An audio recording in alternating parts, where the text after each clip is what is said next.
Do you want to learn how to win at dating today? Well, today on the game room, myself and Paul from Apex Mindset, we are going to be telling you guys how to win in dating. And we're going to talk to you guys about the idealized isolation strategy, which is the number one way to protect your relationships from cheating, infidelity.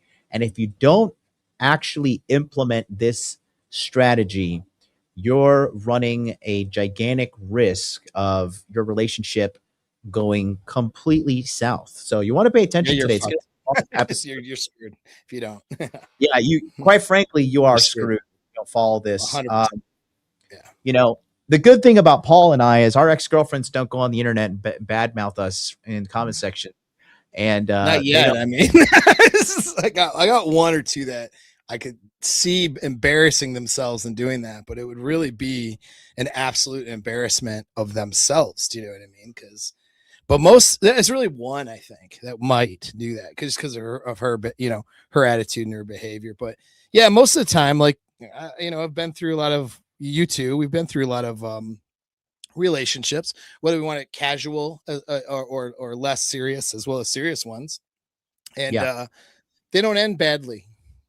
I mean, there could be like some sadness or hurt, not even if there are a little bit of hurt feelings, like we're not kicking each other on the way out because we run a good relationship in the relationship. So on the way out, usually it's it's not super toxic. If you pick people that have the have certain you dodge a few red flags, we'll say. You don't pick people who are mental cases or who are vindictive by nature, and some of Mhm. those things. Like you know what I mean? And you run a decent relationship, even if it ends, it doesn't have to end poorly. I know that's not really the topic today. Well, it is actually. It does It kind of is. fall into it, actually does. Yeah. But yeah, it doesn't have to be this disaster. I have a pretty I don't have like ongoing relationships with exes per se, other than the mother of my adopted son.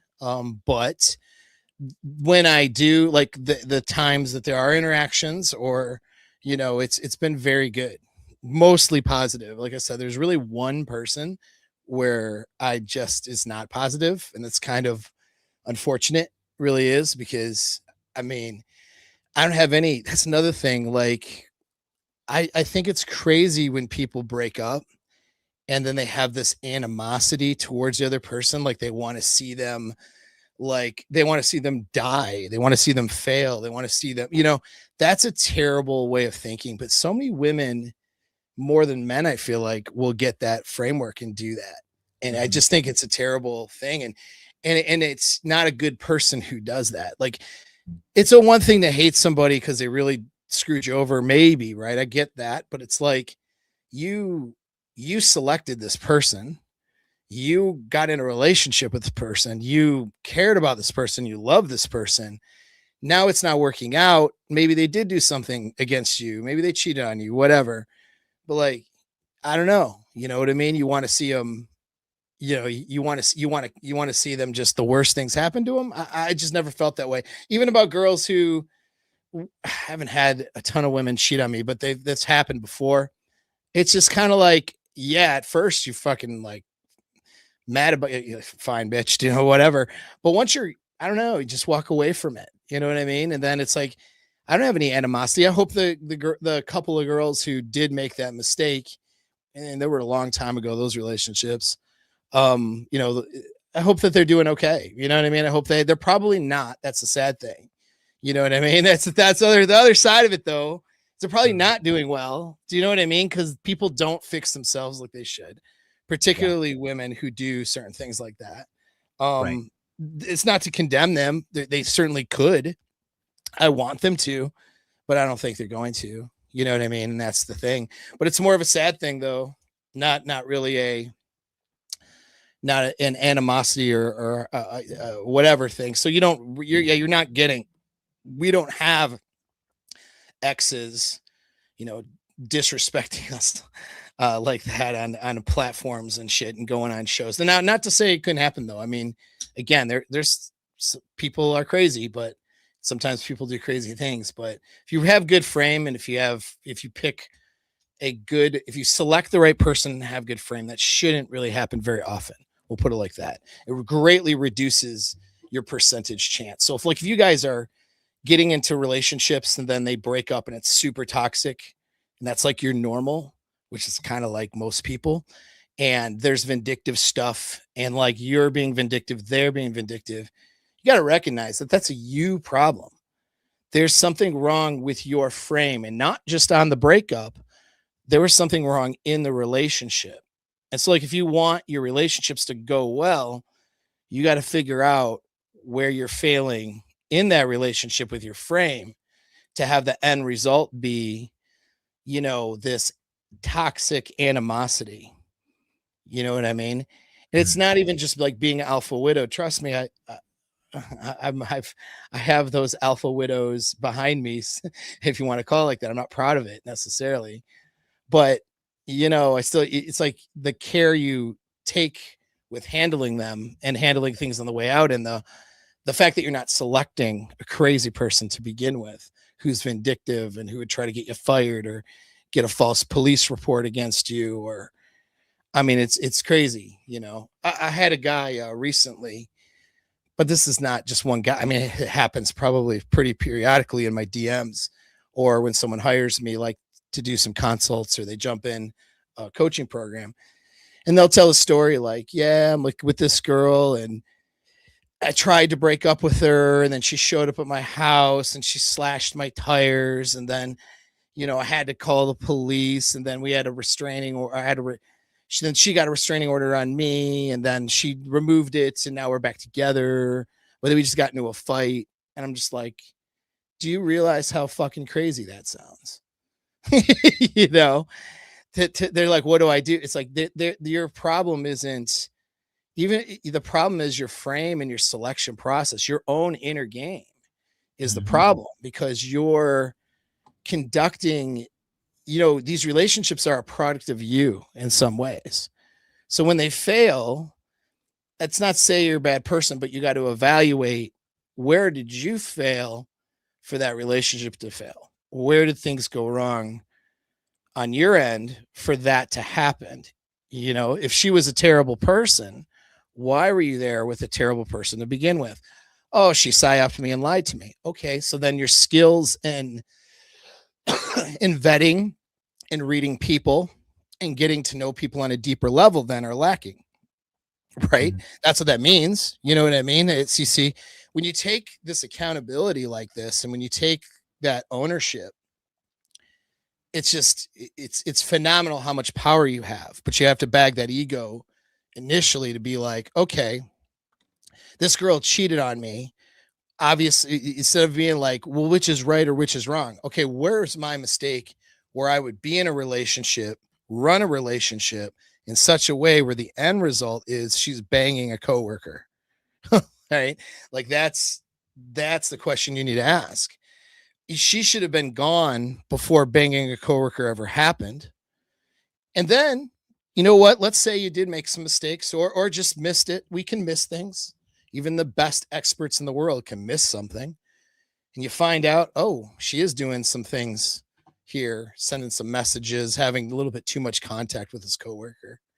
Oh, wow, she sent nudes to a guy, but she hasn't had sex with him yet. How are you handling that? Are you still in a relationship? Are you mad at her, but then you're still in it? Like, you know what I mean? Did you just get back together? Like, that's crazy. Yeah. Oh, and it's all the time, dude. And so it's like, it's crazy for you and crazy for me too, because we don't run into this shit. Yeah. But like, this is stuff that's happening every day to guys because of how women are and because of the lack of frame, in particular, what we're talking about today, which is idealized isolation. Very cool topic. I appreciate it. I appreciate this topic very much. It's something that a part of my frame series, which I know you're really familiar with, but I talk about the 4 pillars of frame. And one of those pillars is idealized isolation. The other one is programming. And then it's emotional dependency, or neurochemical dependency is really the word for it, but it's really like emotional. Right. And then dread, those are the 4 pillars by my standards, by what I think. And so with those being the 4 pillars of frame, idealized isolation is a really important part of it. because that's where you separate your ideas of how the world should go from how the rest of the world is operating, which is toxic when it comes to relationships. The social narrative and the way the world is doing relationships and tells women how to act, tells men how to act, tells, you know, the mainstream messaging when it comes to relationship is broken. It's messed up. It's toxic. There's a gender divide. Men and women don't even like each other. They're not even fucking each other. It's this mess. And so for you to have any relationship that works to any success for a length of time, you have to have your frame that is different from that social narrative. Well, that means then the girl you're with has to have her frame as different as well. And women are very susceptible to social pressure more so than men. That's been, you know, proven by research. And so like it's harder for women to defend you and your relationship from her own family, from friends, from people who have a shitty narrative of how the world is. Do you know what I mean? To defend you, to defend what she is in, which is this relationship that she has against those opposing forces. You know what I mean? And it's a requirement. Without that, it's not going to work because she'll fall into the social pressures. One of the biggest concerns, right? You know, John, from your coaching, the girl's friends, right? The girl's toxic friends. Even when you have a good girl, a lot of times, you know what I mean? It's like, well, her toxic friends are swaying her a certain way. She has to have an ideology that separates herself from her toxic friends. When her toxic friend is like, you shouldn't let him tell you what to do, and you but she's thinking, wow, this chick is miserable and she's telling me how I need to conduct myself, you know. And then she defends you, or she just shrugs her shoulders and laughs or something if it's not a direct attack, knowing that what she has is good and what everybody else has is actually not good, you know. And it's really important. I'm saying a lot. How are you doing over there? No, keep going. Because Yeah. okay, like to break it down in a very kind of simple way, the first thing I wanted to do was just show you how the average guy is just totally clueless as to what we're talking about. And I want to play a clip recently of not so recent, but you know, it was this year where or I think it was like sometime last year, excuse me, like December, when Takeshi 6ix9ine was on Fresh and Fit. I want you guys just to listen to this, and then Paul and I will actually you know, show you guys the ramifications of this stupidity. Take a look real quick, guys. Take a look. Let's go. Like, you know what I mean? Nigga, if Jeff Bezos couldn't, like, you know, keep his wife happy, so Tom Brady. Bro, Yeah. Tom Brady's the best QB of all time. Yeah. A jiu-jitsu nigga, bro? And Tom, like, no, hold on. Because from, hold on, not like that. Nigga, tell us. Jiu-jitsu nigga. What the fuck, bro?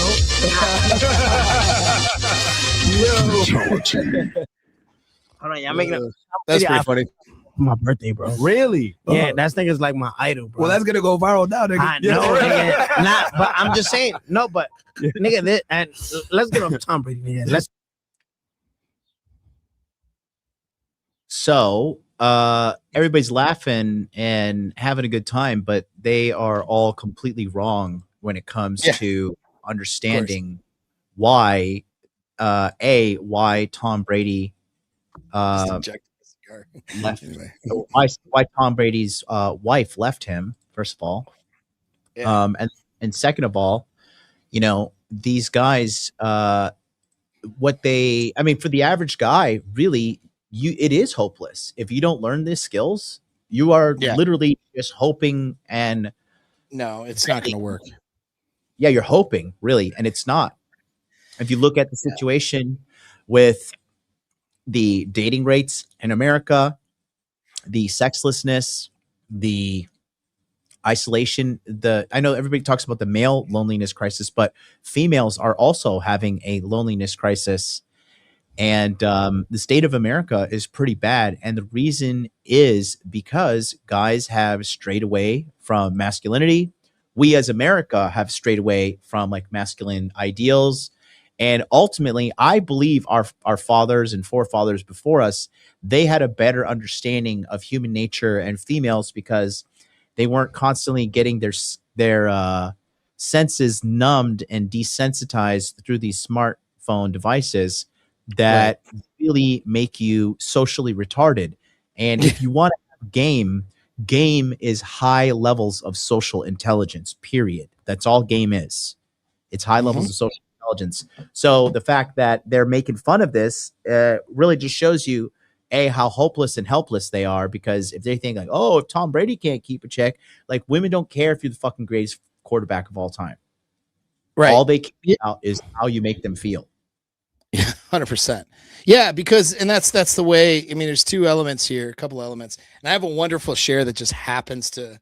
I'm going to set it up, and I'll let you know when. But on my own Instagram, some stuff just went down today, and it's such a good example that I have to show and actually show it off a little bit. We're going to brag today, but yeah, what's that? I'll show you. Oh, it's. Yeah, I'm working on it. I'll get to it in a second. Okay. I'll make my point. I'm going to throw the screenshots in a slideshow, and I'll throw it up there. But it's just on my Instagram, my recent post, but I'll show you. Because okay, so on that example, I put a post out. I like to post. So little back end story here. My girl was an award, she's out of the industry now. She was an award-winning model. Her picture's been all over the place, like all over the world, mostly United States, places like Shinola, Urban Outfitters, stuff like that, right? So her thing was like, well, I want you to post us so people know that you have a girlfriend, right? And because we talked about what we're going to do with our social media, because that's part of a frame conversation you should have in a serious relationship. How do we conduct ourselves on social media that represents the relationship in the best way? Now, how I've done it before is without somebody whose face and picture's been up everywhere. I usually I conceal the girl, because I don't want to bring her problems on her profile, her stuff, because what we do is divisive. We don't follow a feminist narrative. And even though I'm as positive as can be, you still can get negative stuff. And I'll give you an example. I had the police knock on my door to check on my girl to make sure she wasn't being trafficked, because a guy who was mad. Oh, did I ever tell you about this? Oh, no, this is hilarious. So a guy was mad because she was with me, and he went on and watched my videos and went, I don't like him. He's a misogynist. He was out in London. She has never met this guy before. Now understand, she gets all these dudes who just like simp for her, and they're crazy for her because she's like any hot girl who's might be a model or whatever, right? Like that's what happens. And so like this guy figures out, based on my stuff, that we're in Michigan, calls the state police in Michigan and says I'm like an Andrew Tate type of a person who's trafficking this girl. So then the state police are like, okay, they have to respond now. They don't know what I mean, even though it's a random thing. So then they get a hold of the local. Her home of record was at her mom's in a different city. The local police show up there. The mom's like, no, she's not being trafficked. She lives up there. She's with her boyfriend. And then the local in my town knocked on the door. I was doing a consult call with a guy. She answers the door, and the cop's like, is everything okay? And this happened. She's like, I'm not being trafficked. I can leave anytime I want. She's like, there's 2 cars and a motorcycle right there. I can get on any one of those at any time and leave and go to the store run away to Canada. I can do whatever I want. I'm not being trafficked, man. Like, what the fuck? And so it was a false, it was obviously a false report. But that's just a small example of some of the things that can happen when you have a public persona, as we do, and people know about your girlfriend or whatever, right? So like, that being said, though, we had this so usually I keep things private, but she was like, I don't want you to do that. Put my face out there. It's okay. Like, I want people to know that we're together. I don't want, so usually what guys are running into is their girlfriend trying to pretend like they're single on the internet, right? So here's what we got, another frame thing. This is your idealized isolation. This is your frame. We are proud of our relationship, and we consider how we conduct ourselves as a display of an extension of presenting our relationship to the world. If she goes out to the store and she puts on clothes and decides to go shopping, pick up some groceries or something, how she conducts herself there, even though I'm not there, is a reflection on me, is a reflection on us, and vice versa. You know what I mean? So I can't go out into the world and be a total maniac or an asshole or do what some of these guys do with internet platforms for clout that would in a way that would be disrespectful. And I wouldn't want to do that either. You know what I'm saying? That's, we've talked all about this stuff. So anyways, that's all the point there. So periodically I will post photo of us doing stuff. We just went to the zoo, so it was a fun date. And posted some stuff, posted some positive things. You know what I mean? She loved it. She commented on a couple of people's things. She has an Instagram account that she only uses to comment on my stuff. She doesn't have a public Instagram account. FYI. So she keeps of the zoo. What's that? We share the zoo pictures. Yeah. So the zoo ones, right? Yeah, I can share that shit if you're on my Instagram. I don't know. Yeah, I'll go right up. Yeah, let's do it. And so now, naturally, I'm showing her off because I'm not nearly as attractive as she is. She's going to get way more clicks. Yeah, that one. That's good. All right, cool. So there's us. There's her, right? Pretty girl, all that stuff. You know what I mean? Some nice shots, some bears. All right, cool. So now most people are positive, but this is the kind of flack you'll get. So go down and you'll see someone with a longer, let's see. Is it you'll this see, guy? This guy? See some asshole posting, right? let me Theo Janilis? No. Yeah, that guy, right? Yeah. So I think he may be a cousin of mine, actually, that I don't talk to, that lives across the country. So he writes this crazy post. I'll read it from mine. Because it's hard for me to see the screen from. I can read it here for you. Yeah, go ahead. He wrote two. Do you want me to read the really long one? 20 minutes ago? No, read his first. There's two. Oh, he did. Oh, he did another one. I'm not. This is real time right now. This is 20 minutes ago. Anyways, here, let's see. Did he apologize? I'm wondering. Probably not, right? Let's see. There is no greater indicator of a weak man than, it's supposed to be than, not Yeah, then, I know. than one who exploits young women. Yeah, she really looks exploited. It's not a flaw when you can't handle grown women, so you predate on young women who are easier to control. Live your life, man, but your love for the manosphere is gross and immature. Right. So this is what happens when you have a pretty girl and when there's an age gap. My girl is in her 20s. She's not 21 either. She's, we met 4 years ago. Okay. I met her when she was just turning 25. So she's not like a 17-year-old girl. Do you know what I mean? So what he's posting, first of all, these little white knighting feminist men don't realize how disrespectful they actually are to women. My girl's pissed. She's like, what does he think? I'm an idiot and I can't make my own decisions. It's like he's infantilizing an adult woman. So all these people who want to scream like pedo when you are dating a girl that's younger than you, but she's clearly an adult, they are infantilizing women. These are the ones who watch the, search up teen porn or maybe do something worse than that. Do you know what I mean?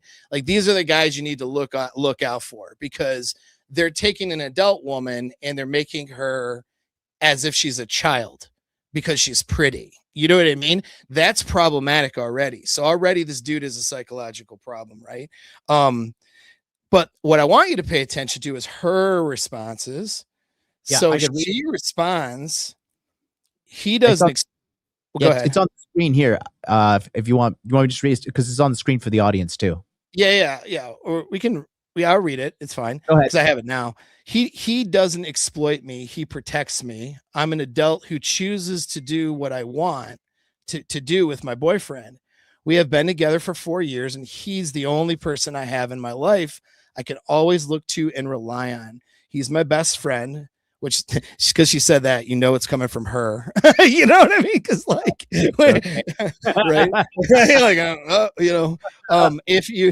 right? But that's fine that she said, this is her words, right? Yeah. If you'd see the way we laugh together, you wouldn't be saying this.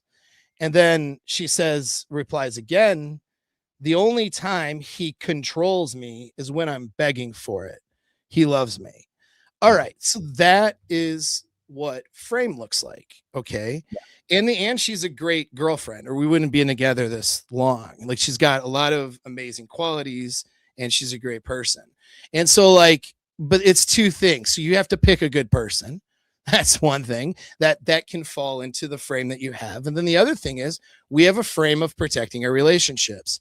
How many girls would put themselves on the internet to fight for your relationship rather than pretend like they're single or something on the internet instead, right? How many girls would stand up to their girlfriends and tell them that they're full of shit and defend the relationship? Most girls, a lot of girls won't, right? A lot of girls will pile on and criticize the relationship instead. You know what I mean? Which means they're not really in your frame. Do you know what I mean? And so I didn't know about any of this going on. I had a heavy day of consultations with a lot of serious guys who had some serious problems they were dealing with. So I was not on the internet. And so she, I didn't tell her to post that. She didn't, if she never posted anything in reply, I wouldn't have been upset with her. You know what I mean? Like, it's just social media. But she was so irritated that someone would criticize our relationship that she, even though he's just some stranger, some idiot on the internet, she came out and said what she said. And that's the kind of thing she sees our relationship as something that is separate from the toxic world that is out there, because it is. That's another thing. You have to conduct your relationship that way, where you're in a great oasis and living an awesome life with your, who you're with, even if you're just dating, on the date, when you see her, that's how your life is. And everybody else is screaming about this thing or that thing, or politics, or men this, and shitting all over men, and then men are shitting all over women. You know what I mean? All that other bullshit where people need to go touch grass. They're fucking out there being miserable and being sociopathic on the internet. Whereas in your relationship, you want to separate all that stuff. And you have your morals, your values, your beliefs that are not just following someone else's frame, like what some tradcon, preacher or somebody says you should do. Nothing wrong with Christianity, of course. I mean, if you're Christian, follow your faith, or any faith, follow your faith. But the point is, it's got to be yours. You know what I mean? Your faith is your faith. It's not a priest, a minister's, some, Scientology website or something, or whatever, it's got to be your frame, your values, your beliefs, and how you perceive the world, and how you conduct yourself in the world. That has to be yours. And you're the leader of that as a man. And so when you're with a woman, you have to lead her to see it that way, or she's not in your frame. And understand, her and I are not political, but I'm more conservative. She came from a very liberal kind of feminist indoctrinated sort of a background. You know what I mean? But she sees the way we do things. She sees all that stuff as bullshit, because that is what it is. Whether it's like political, like not that, I mean, there's some political ideology is good, but like a lot of that political ideology is mostly there to grab your money and your attention. Do you know what I mean? And I'm not saying some of it, like in an educated sense, when you get deep into philosophy, doesn't have merit or whatever. Do you know what I mean? But it's not like when people are running for election, for example, and trying to get votes and trying to get attention, they're just trying to get your attention, and they're trying to get your resources and your agreement. There's not a deeper discussion happening there, right? So like, you have to get your girl that you're with to see all that stuff as bullshit. A lot of you guys, this will really resonate, I think, with a lot of guys that watch us. A lot of you guys are like, all these feminists out there, like, how do I get her to, to reject feminism and, like, I don't know, go for Trump or something, right? Which probably a bad idea now with everything that's been going on with Trump, right? But how do I do that? Well, you're asking the wrong question. You're not trying to sway her political beliefs. You're trying to get her to recognize that all that shit doesn't fucking matter, because she has no control or say on it. What matters is what she's doing for you and for herself right now in your relationship. You know what I mean? Feminist ideology is fucking bullshit, and it doesn't matter when you guys are enjoying a meal together, when you guys are having really great sex, when you guys are going for a hike. You know what I mean? None of that shit matters. Fucking who got elected yesterday or whatever, it doesn't fucking matter when you're living your life together. So she'll reject ideologies that are political ones that are toxic, like some of the feminist ideas, right? Mm-hmm. When she rejects all of it first and sees it all as the bullshit that it is, then you start formulating, then it's like, well, then what do I believe? And then you start formulating the ideas from your own values and beliefs, and not some shit someone's ramming down your throat. And where do those values and beliefs come from? Where do those ideas come from? They come from you, because you're the strongest force in her life as the man in her life. You see, that's how you create this frame and this idealized isolation. I couldn't have planned this shit at all. Like, dude, I didn't even know what we were doing for a show today, other than when we talked a few hours ago, because of the things. Like right now, it's a really busy month for me. So, and we're not, our first job is to help men out, and we do it in these consultations. We do it in our presentations we do for our coaching groups, stuff like that. Our events, like that's where our most of our energy goes. And then we're on YouTube to offer something to you guys, who aren't in those things yet. And so like YouTube, then I have stuff I'm doing with the military too right now. So like YouTube is like third place.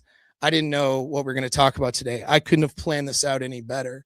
I didn't put her up to this, nothing like that. You know what I mean? I want to jump in here too, because a couple things, like he replied to you 20 minutes ago. I'll read it to you live. He says, "Nah, fam, you're U''RE, not your entire brand is disgusting. Performative masculinity is a joke. She may be able to legally make her own decisions, and that's great. Regardless, you are still taking advantage. The power imbalance between a man of your age and a woman of her age is generally considered unethical." Does he even know how old she is? No, he doesn't. This is what I mean. He probably thinks she's like 17. She's like 28. Yeah, she's 28. He talks about, next thing he says is, you talk about respect of women, but you have no videos of you saying women have, but you have videos of you saying women have animal piercings, etc. So no, I won't be apologizing. Also, you don't know anything about me, so you can go kick dirt. Your insults are meaningless. The funny thing about this guy is, like, I know if he met you face to face, the first thing he would start doing is apologizing. I know. Of course. Actually, and that's the thing. They're all very safe on the internet, aren't they? Let me show you something else that I found. So I typed in his name on Facebook just to see, what the kind of guy we're dealing with is. Oh, yeah. And this is the kind of miserable, sexless person you don't want to become, guys. Because if you look at this thing, he's just crying about like nice try, Republicans. Who wants a government who's going to dictate how you live and what you do? The party of small government is a joke, and are the absolute opposite of what they claim. Get the fuck out of here with that shit. And he's like talking about weed getting legalized. Then he's like, time to get out the signs and protest, get ICE out of surprise. Losers who like him, who are so involved in politics, are like super not fucking having any sex or happiness or joy or communication in his life. You know what I mean? Oh yeah. Yeah. And so he's clearly a fat idiot. You know what I mean? He's just out of shape, fat guy, you know, who with no women in his life. And it's just funny because I think I know who this guy is too. And it's just a big fat joke. I mean, the guy's like quite failing literally at life, right? Like this, the guy's a failure in a bunch of aspects of life. And then he's consuming politics because you can't control the politics. This is what people do. A lot of losers will jump on these causes that they can't control or really affect, because basically they're not putting effort into their life. They can't face success and failure. Do you know what I mean? Like if they took all that energy that they're putting into protesting something and put it into trying to be successful, then they would have to face their failures. You know, they would have to face, like everybody else who tries to be successful, falling on their face. They would have to face rejection. They'd have to face trying something and then getting broke because you did the wrong, business idea, or you made some poor decisions. They would have to face that stuff, but they don't want to face it because they're weak. So instead, what they do is they immerse themselves in something that they can't control at all. And I'm not saying like we can't be annoyed about politics or we can't have a discussion every now and then, but I'm saying like dedicating an entire platform on your social media to that shit. Do you know what I mean? Yeah, shocking political views. And these guys don't realize like how women cannot trust liberal simping men, dude. You can't trust them. They know it. Liberal women don't even trust them. This is why they date like guys who are just conservative. Us. Guys who are not involved at all in that shit, preferably. If a guy's like, you know what I mean, a conservative or something, you have all those articles coming out like liberal women going, I'm secretly attracted to conservative men and stuff. And it's not I'm not trying to get into the political thing. Like somebody who doesn't consider themselves a conservative, but who's a listener, you probably have your own beliefs and that's fine. You know what I mean? I'm not trying to make it about that, but this is this white knighting ideology. And I'm taking advantage of this adult woman. It's like, how insulting are we to women? Like, is she just so stupid and disabled that she can't make her own choices? This woman who arguably is very gorgeous, like she has no shortage. You don't think she's had millionaires proposition her? You don't think she's had doctors or lawyers or people who own businesses proposition her? Like she's got no choices and she's just stupid and she's choosing me and I'm taking advantage because I'm older. Like, idiot, dude. You know what I mean? Now, if she was like a 17-year-old girl or something who's like dad abuses her and I'm like swooping her up, come live with me. Yeah, obviously that would be predatory, but it's not what we're talking about. We didn't even meet when she was like super young. We met when she was in her mid 20s. Like past college age, man. Like, come on. Right. Yeah. But that's how they think, though. They're brain damaged. You know what I mean? She's mad because she's pretty and he can't get a pretty woman. That's really what it boils down to. Everything, it really boils down to male sexual frustration. What I've noticed with these kind of guys. And I had so many guys tell me too. They're like, well, damn, MLD, like, I saw you having all this success with women. I was like, fuck, if this guy could do it, I could do it, because they have like such a negative frame of reference for what really works with women versus what doesn't. So when we talk about idealized isolation here, this is the number one way to truly prevent infidelity in your relationship, because what it does is, I think it would be best if I draw. So this is kind of like my version too, Paul, but I would love to hear your breakdown of this. My computer's having an aneurysm. Hold on. Sorry, you're still clear on my end though, so that's good. We're not having Okay. that one problem. Holy smokes. Sweet. So and I want you to tell me if you think I'm right or wrong as I do this, Paul. Okay. So as you guys know, the whiteboard is coming out. So sit tight. Sitting tight. So let's get everything off the screen so we can make this nice and clear. Okay. So just gonna be me and Paul's voices here. But when you have idealized isolation, the first thing you're gonna have is frame. Okay. You cannot have idealized isolation without frame. And so the next thing is, this is like your idealized world. Okay. This is your ideal world. I like this whiteboard. This is nice. Thank you. Whiteboard.com. Hell yeah. So you have your ideal world. Okay. So this is where you have your rules, your fun, your house, typically, right? Your house, your environment of life. Yep. And then your environment. And your ideas. That's really important. Your beliefs, we could call it your beliefs. How about philosophy? No, beliefs? There you go. Beliefs fun.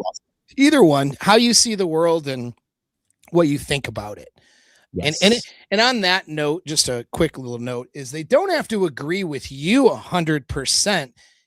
This is not about controlling a woman and making her a robot. Like, it's not about that, because that's not really what you want anyway. Because that's not her. You want her out of her own free will to be able to have ideas that are in your frame.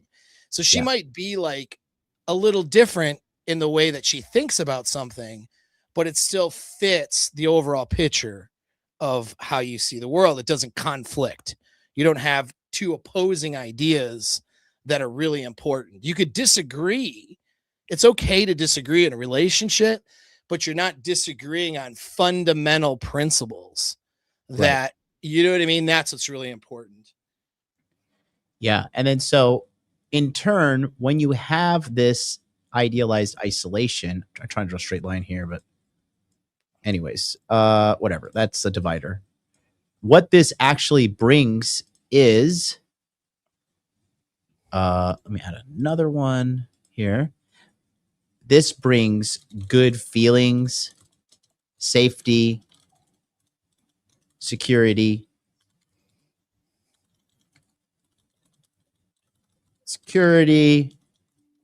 happiness, faithfulness,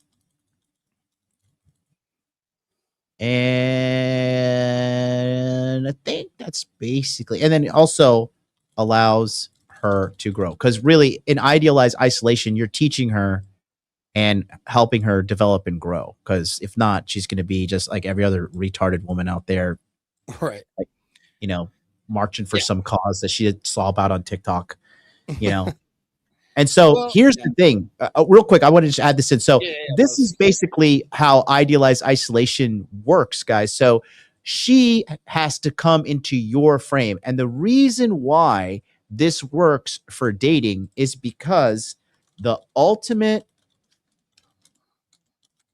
sign of a woman liking you is compliance. So she will look at your compliance. She will look at your philosophy, your way of thinking, your way of doing things.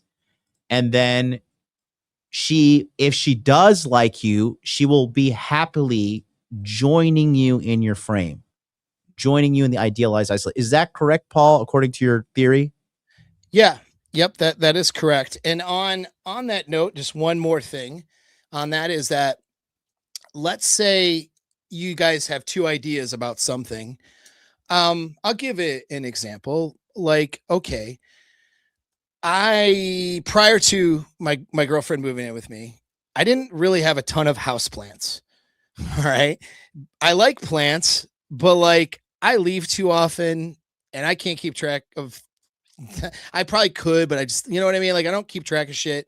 And so like I'd have a cactus or two, something that requires like no maintenance, right? Now my house has plants all over the place. I love it. I like the fact that I have really cool plants around my house. She takes care of all of it. She knows what to do, what to buy, what to get. She's the plant person. She knows all that shit, right? Um it it's okay that she like wanted to put plants all over the house and take care of them and make a nice environment for both of us. It fits the overall frame of what I want, but like she had an idea, let's say it was the point I'm making. She had an idea that wasn't my idea, but that doesn't make me not in charge. You know what I mean? A good leader delegates responsibilities and listens to the people that he's leading. If I'm leading a bunch of military guys, I don't have to know everything. If there's a subject matter expert that's of a particular thing that's in, let's say, my team, squad, platoon, whatever, right? And they like, hey, like I'm gonna delegate that responsibility to that guy. I'm gonna say, hey, like you know all about this. What should we do? I make the final decision. I'm take the responsibility of the success or failure. I have the authority also, okay? But that doesn't mean I have to be right all the time. That doesn't mean everything has to be my idea and this person has to be just like this, I don't know, this malleable AI robot that just sort of AI learns from me and then mimics me. Do you know what I mean? She can bring her own ideas and stuff to the table, but you're still leading. You're deciding whether those are good or not for the relationship. You're deciding if it fits or if it doesn't. And if it doesn't, you're learning how you have to be able to communicate that in such a way that she's willing to comply. And then then that's the most important part is comply. And then the rest is understand and agree happens usually after compliance, which is another point, but I'll pause on that and let you say what anything else, let you chime No, in. I mean, I think it's good. And so this is like what we're talking about here, guys. And the way you do this, okay, in order to set this frame, to set this stuff, all right, you need high level social skills and communication skills for this to work. Yeah.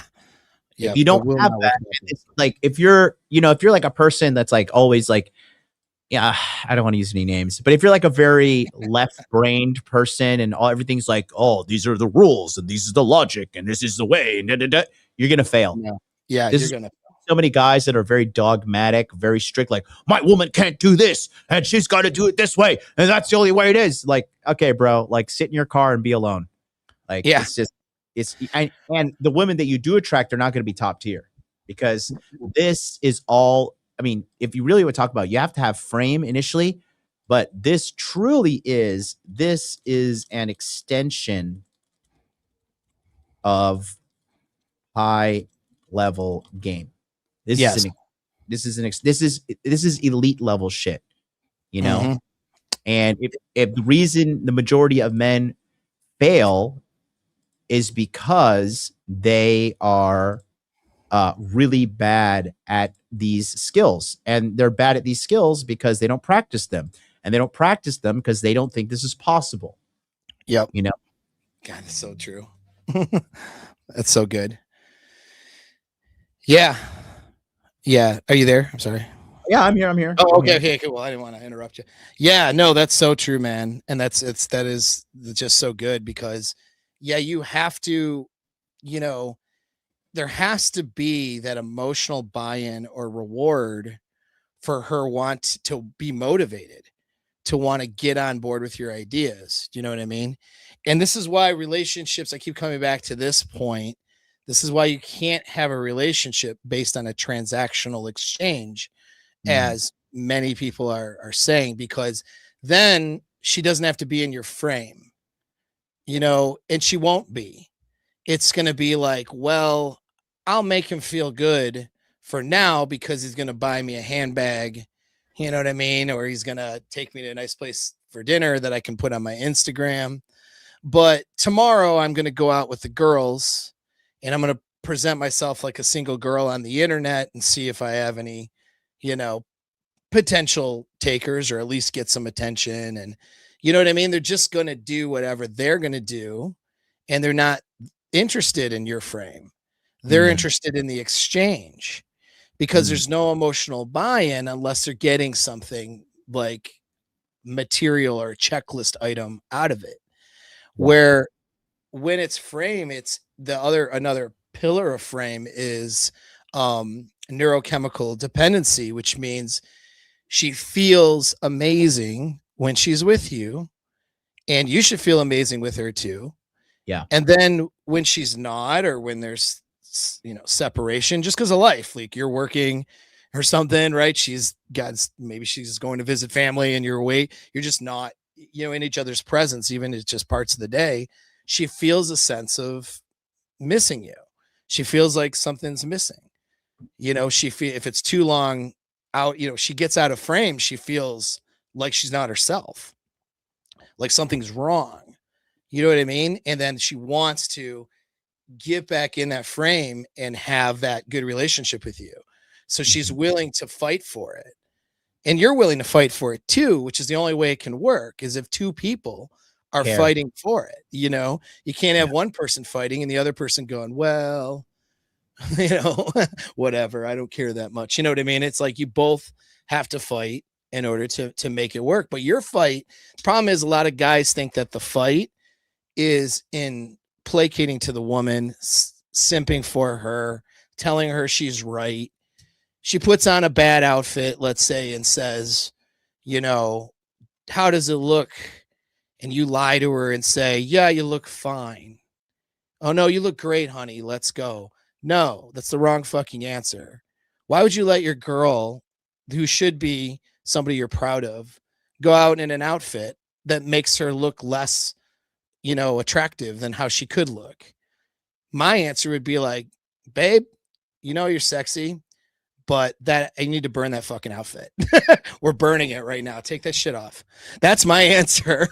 You know what I mean? And then she's like, fuck, really? Okay. And then she laughs and put on a different outfit. That's how that goes. You know what I mean? All of these tropes from like the blue-pilled marriage world of like, well, she's always right and all that bullshit. You know what I mean? It's not going to work. It's not what she wants. She wants to be, she's not going to feel the way she needs to feel about you, because she's not going to trust your leadership. Ultimately, not going to trust your frame. And that's another thing. Women, this is a biological thing that we can use evolutionary psychology to argue it. But women historically are falling into the frame of somebody in order to survive and get along. Yes. That somebody could be, let's say, her father or the patriarch of the home when she's young. And then it's a husband or a guy, right? Historically, or the guy that she's having children with, or it's the tribe, right? It's the group. And so she's appealing to somebody.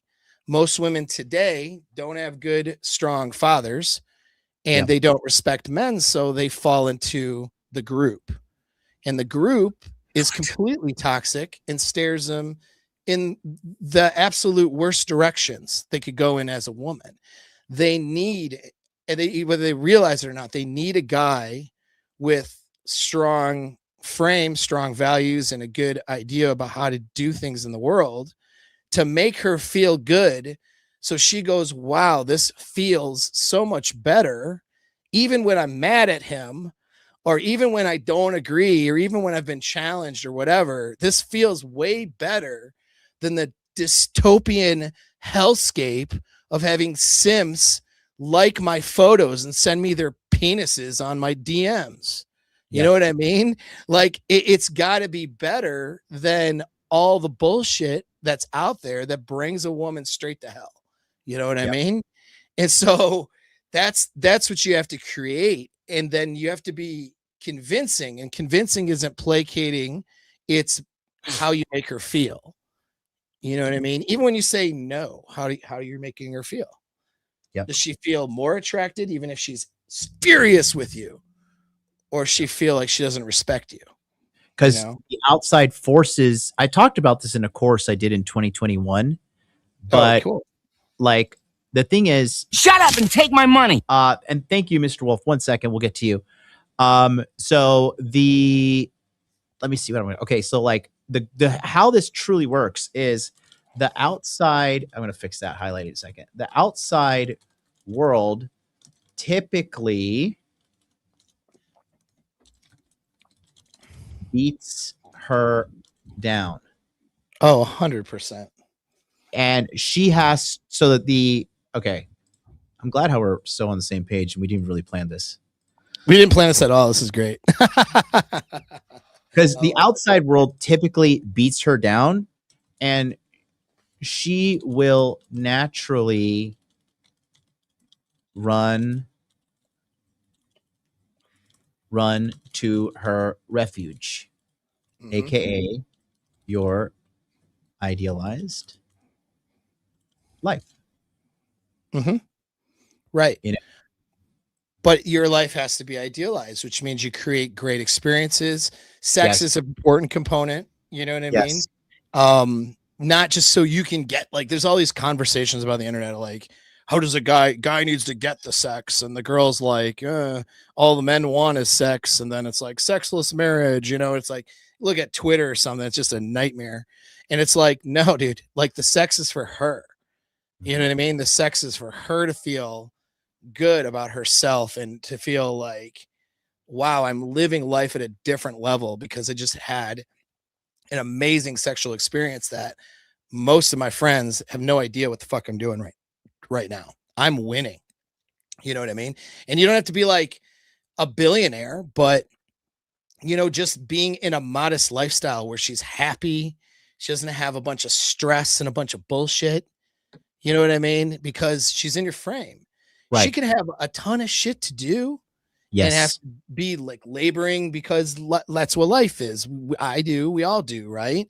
She could be, but you know, at night when she lays down next to you and you guys have a nice little conversation, talk about your day, whatever you guys are doing, that's her safe place. She feels like this is the place. This is why I'm doing all this. You know what I mean? And that makes her feel like a winner every single time. Women are trying to win. They compete with each other. They compete, and some of that competition can be very sabotaging, which is why female friendships can be complex, where they sometimes girls will stab each other in the back or give each other bad advice, stuff like that to tear each other down sometimes. You know, and it's like women are in competition. They want to win that competition. They want to feel like they're winning. I'll tell you what, a girl who goes on a yacht to meet up with some multimillionaire might feel like she's winning for a minute until she shows up and there's a bunch of other hoes, right, who look just like her, if not better. And then she's got to compete with them. You know what I mean? And then she's got to throw stuff on her Instagram and turn to guys that she would never date, who she doesn't respect, to go, oh, thanks for the like, and oh, haha, and interact with them to feel like some sense of better about herself because of how hollow she feels on the inside, doing a bunch of drugs, getting wasted, having sex where she's not having good sex unless she's railing cocaine to get it.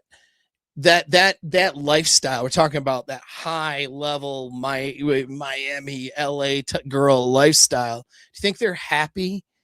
They're fucking so empty and dystopian on the inside. I've dated them, I know. And you're just like, God.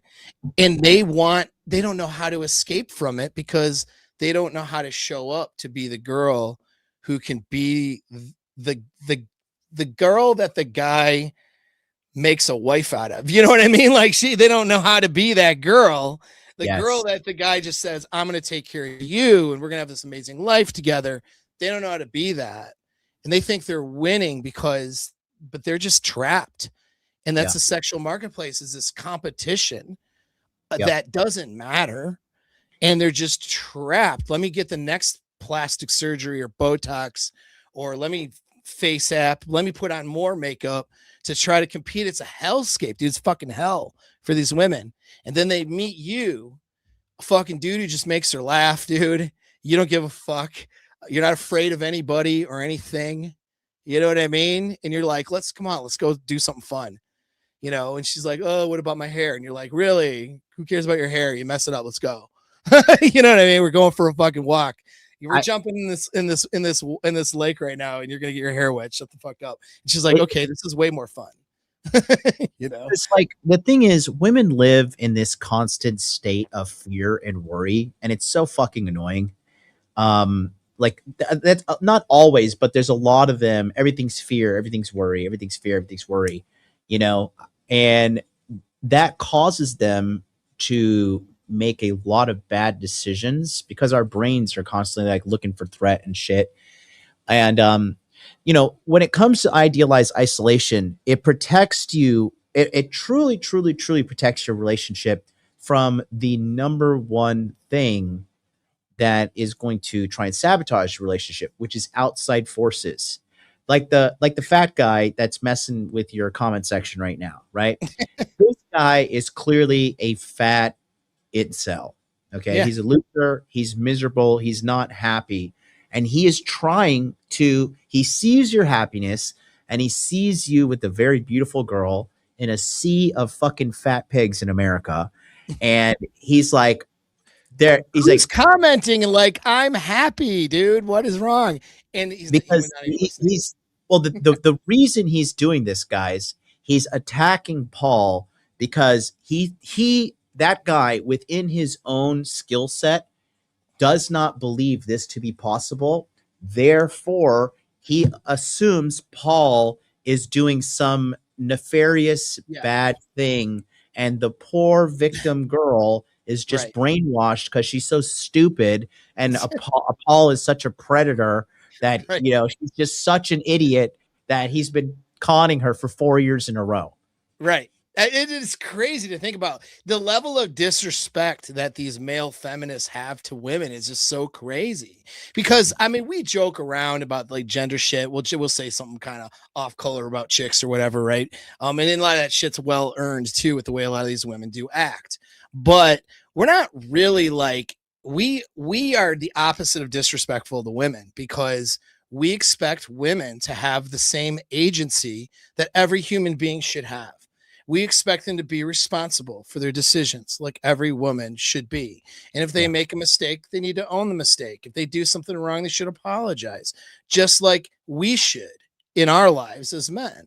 We're not sitting here treating them like they're infants with mental disorders or something that can't make decisions for themselves.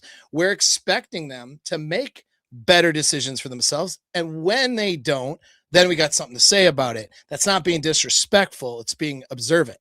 This guy is straight disrespectful to women, as are these types. And you, he's just disrespectful. And me too, of course. But you know, I don't even care about that as much. I mean, disrespect me all day, whatever. It's just because you're jealous. I don't really give a fuck. But I want people to see even the bigger picture, because you got all these like male, like feminist types and like just white knighting and rescuing women from themselves. That's so disrespectful. I couldn't imagine if someone was like, can you imagine if someone comes in and like, John, like, you just don't, like, we're going to make that decision for you. You're too stupid to make that decision. Like, you know, you're just being taken advantage of, John, because you're just so fucking retarded. You know, like, I mean, come on. I'd be like, what do you mean, dude? I'm going to kill you. You know what I mean? Like, fuck. And that's how they treat these women. It's crazy. I want to read this super chat from Mr. Wolf, $10. I always think guys try to be a tyrant with their women when they should try to be a good king. Women want to be a good girl / wife to you if they like you and want to be led to safety, security. Yeah, I agree with that 100%. Yeah, it's being a tyrant is coming from a place of anxiety. Yeah. It's not Fear. it's fear based. It's not really alpha. It's like a higher beta in a way. Like it's not as bad as the guy maybe who's completely weak, but it's still not the strongest position. Like this having emotional self-control and having an even hand when with your leadership, that's coming from a position of power. Do you know what I mean? Being anxious and afraid because your woman's going to cheat and running toxic game and talking down to her and like and being like fucking asshole, that's not good game. That's kind of weak, and some Yeah. girls will go for it, but because they lack dominant men in their lives. Most of those girls have something wrong with them though, right? And they're usually not the highest SMV either. Shut up and take my money. Sorry, Let's see. Another one from Mr. Wolf, $10 super chat. I think a lot of fear women have is a hijacked primal fear that they have with taking care of babies. I've seen women that become moms and other stress hit in life become so low on the pyramid. I think a lot of that fear women have is a hijacked primal fear they have with taking care of babies. I think I know where he's getting at. At least, and you can tell me if I'm off track. I'm not on all, so I don't even know. No, I think what all right. So, I mean, I don't know, but I think what he might be referring to. I think when they have kids, everything else becomes.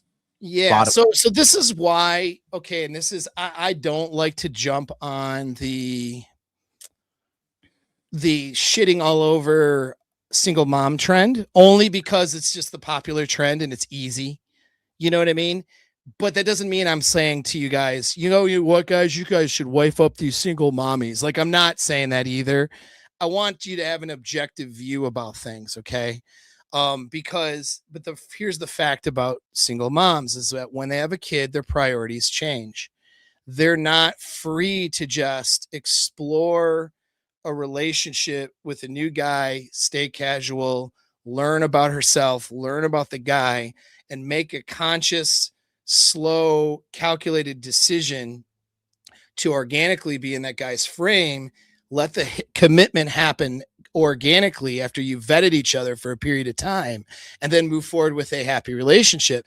Because they have these other priorities. They have a child or children to worry about. So their concern is, I need like a provisioner, someone to be good to my kids, a dad. I need this stuff now. And so they tend to split their strategy.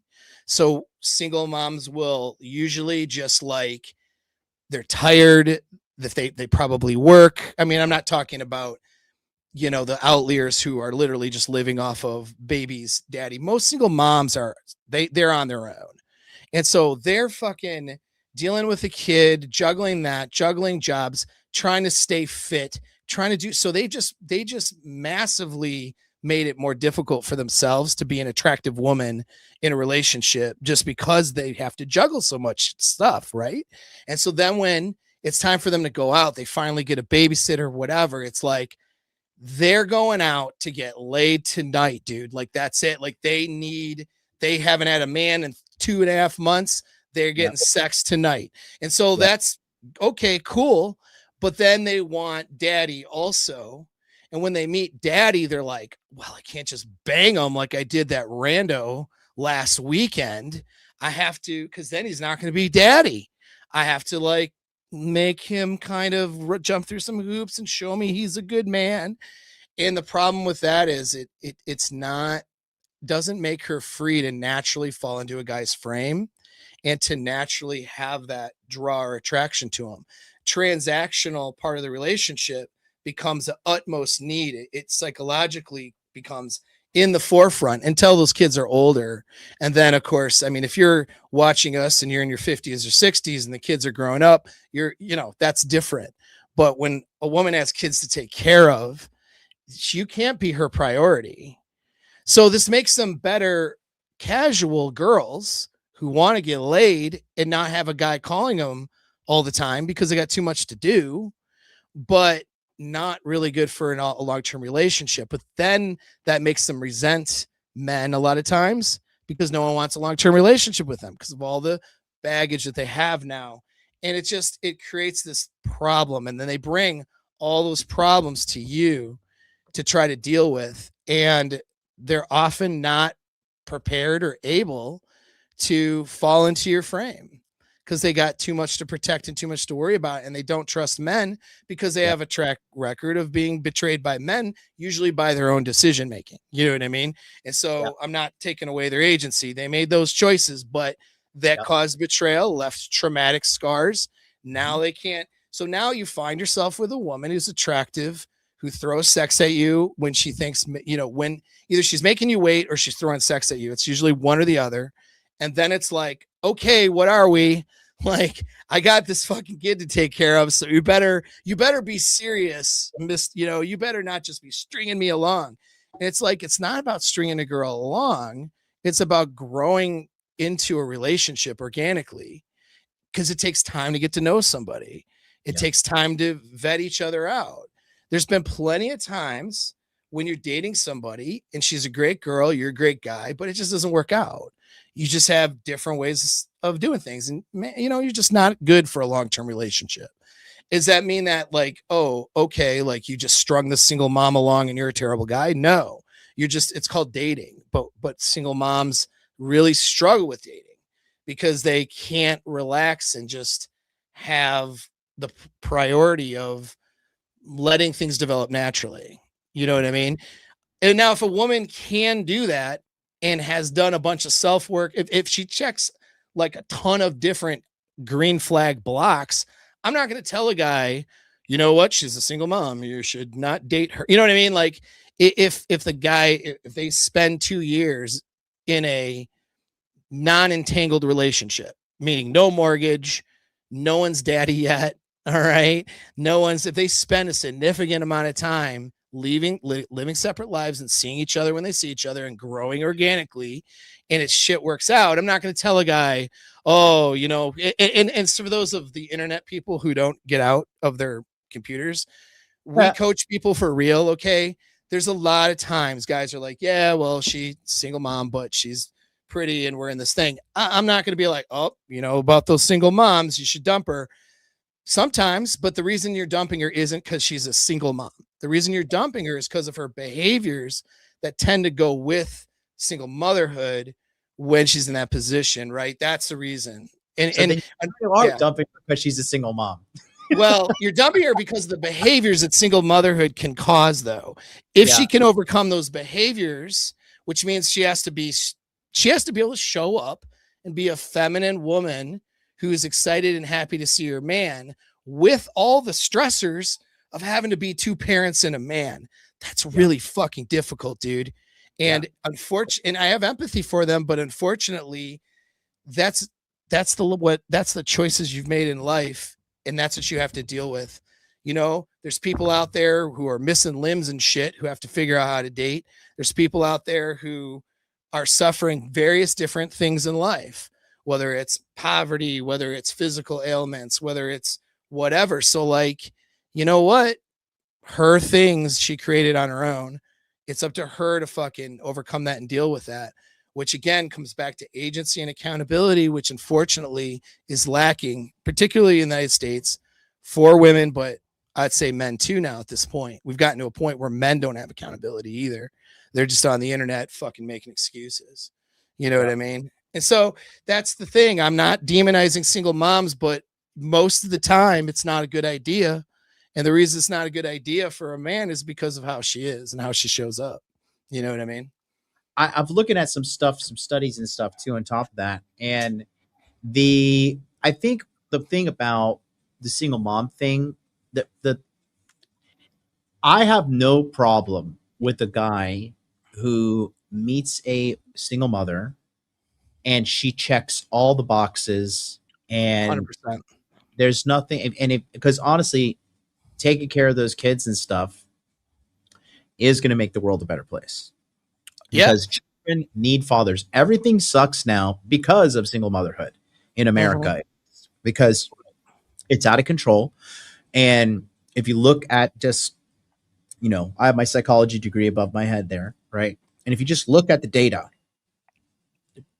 children with a two-parent household and a single mother are completely on the opposite sides of spectrums of success. Right. Furthermore, single fathers versus a two-parent home, almost identical in regards to the children outcome. It's the single mothers because women need men.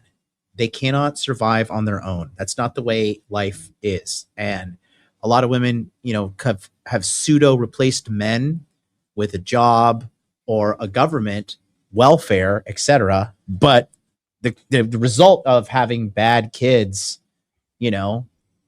that's a great negative side of single motherhood, and it will definitely detrimentally affect the children, no matter what you want to say. I have never really met a person who is coming from a single mother household that did not have to do a lot of work on themselves to heal themselves and get themselves up to speed. Yeah. And so, going back to the thing about idealized isolation, right? The thing is, if you don't have frame and you don't have game, you cannot create it. And I want to play a clip real quick from one of my courses. I haven't released this course in a while. I made this in 2021, but I want to, I want to show you guys exactly, because I actually talked about this in my own version before I kind of knew what idealized isolation was, I believe. But take a look at this, and it's a 3-minute clip from one of my courses called The Dark Past, but you guys will see what I'm talking about here.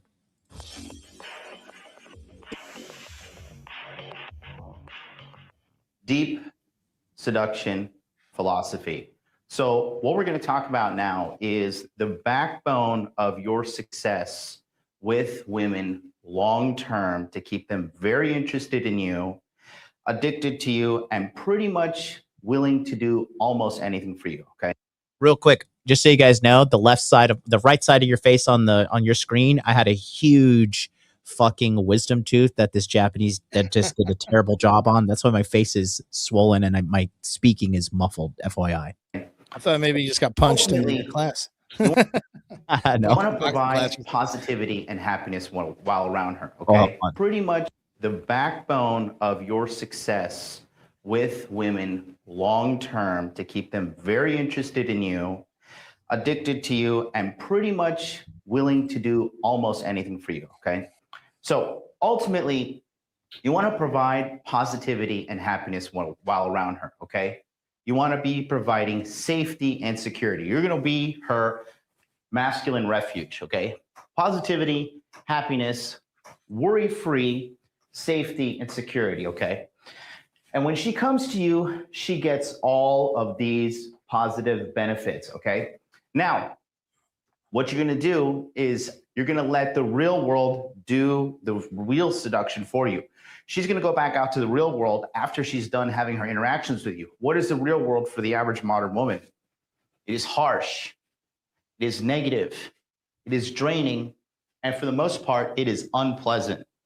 So what we do, she has a positive interaction with you. She will go back out to the real world. It will beat her down. It will make her feel bad. Okay. When she reaches her limit, then this is when she will want to retreat back to you, to recharge her femininity, to feel good again. All right. By providing this protection nest of happiness, security, peace, she will always run back.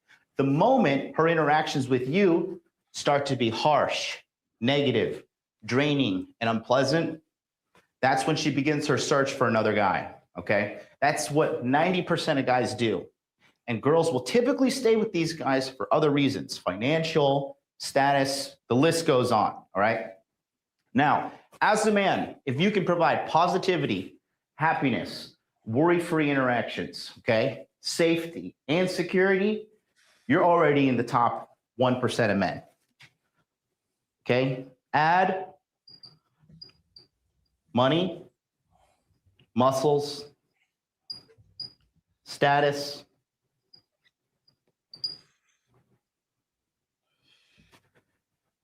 You add these things on top of your core personality, now you're invincible. This is the backbone of the entire course here, is this philosophy right here. Every principle that you're about to see, we are going to be reinforcing this. I implore you to watch this module over and over and over again. Take notes, because this is the backbone of your success. But yeah, Nice job, dude. Love that. That's fucking great. You're a good teacher, man. That's a really good clip. thank you very much. I learned from the best, like you. And what we're talking about here is truly real, guys. So, because here's the biggest problem in America with dating right now. When you actually meet a good-looking, skinny, quality, attractive woman, everybody is going to be after her because there is so many fat and ugly women in America. Case in point, all the guys after Paul's current girlfriend now, sending her dick pics, creeping her out, being complete weirdos. That right there is a gigantic thing that a lot of men have to deal with, because if your girl is attractive, like, you have to understand, in America, you're swimming in like bloody water. You know what I mean? And a lot of these guys are aggressively trying to steal the women away. So if you don't have her here, then you're done. Like, it doesn't matter if you lead with money. Well, guess what? Somebody else with more money. If you lead with fun, another guy can have with more fun. You lead with status. What if you get canceled and your status is done? You're cooked. And a lot of guys lead with this shit. And this is why, like, when people say, like, you know, oh, social status game, like, shut the fuck up, nerd. All right. It's all about right here. Paul and I are seduction experts. That's really what we are. We are seducers. And a seducer gets a woman through her ears to the mind, to the heart, and down to the vagina. That's the real truth about it. And it feels a little, how can I say? It was a little harsh or coarse how I said it, that's but good. That's that's true. That's the reality of dating and game. And this is why another thing is, like, when women end relationships with myself or Paul, it can be very, very, very devastating for them. And they will need to they need to go to therapy. Because this is like, this is not like a child's game. You can really mess a woman up if you truly pull her into your idealized as isolation, and then you get rid of her. If it's of her own doing, then hey, it is what it is. You broke the rules, you got to pay the cost. But in regards to what we're talking about here, this is extremely powerful. So when Takeshi 69 is talking about, oh, Jeff Bezos couldn't keep his wife, Tom Brady couldn't keep his wife, well, that's because they're missing something, and they're saying that, and you know what it is. They're missing. I mean, Tom Brady led with being Tom Brady. Tom Brady probably doesn't have game, because if he did have game, his wife wouldn't have left him, right? For a jiu-jitsu nigga.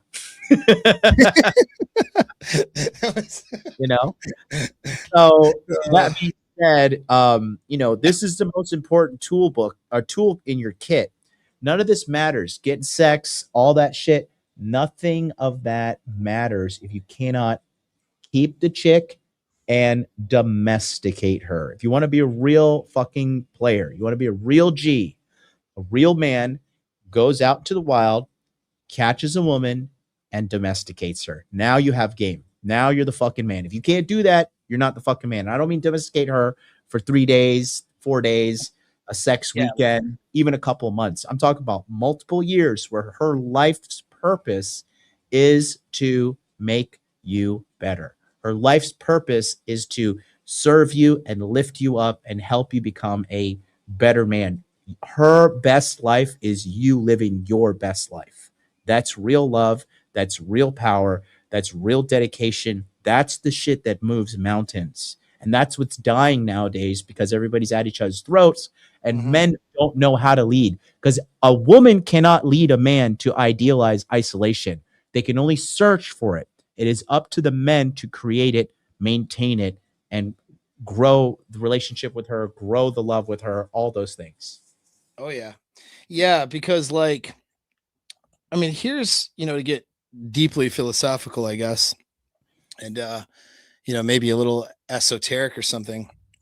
I tend to stick with database stuff as a, psychology professional and performance psychologist and all that. But like, I don't want to throw words like spirituality around or something like that. But idealized isolation does this. Okay. And I'll try to explain it from a scientific area here.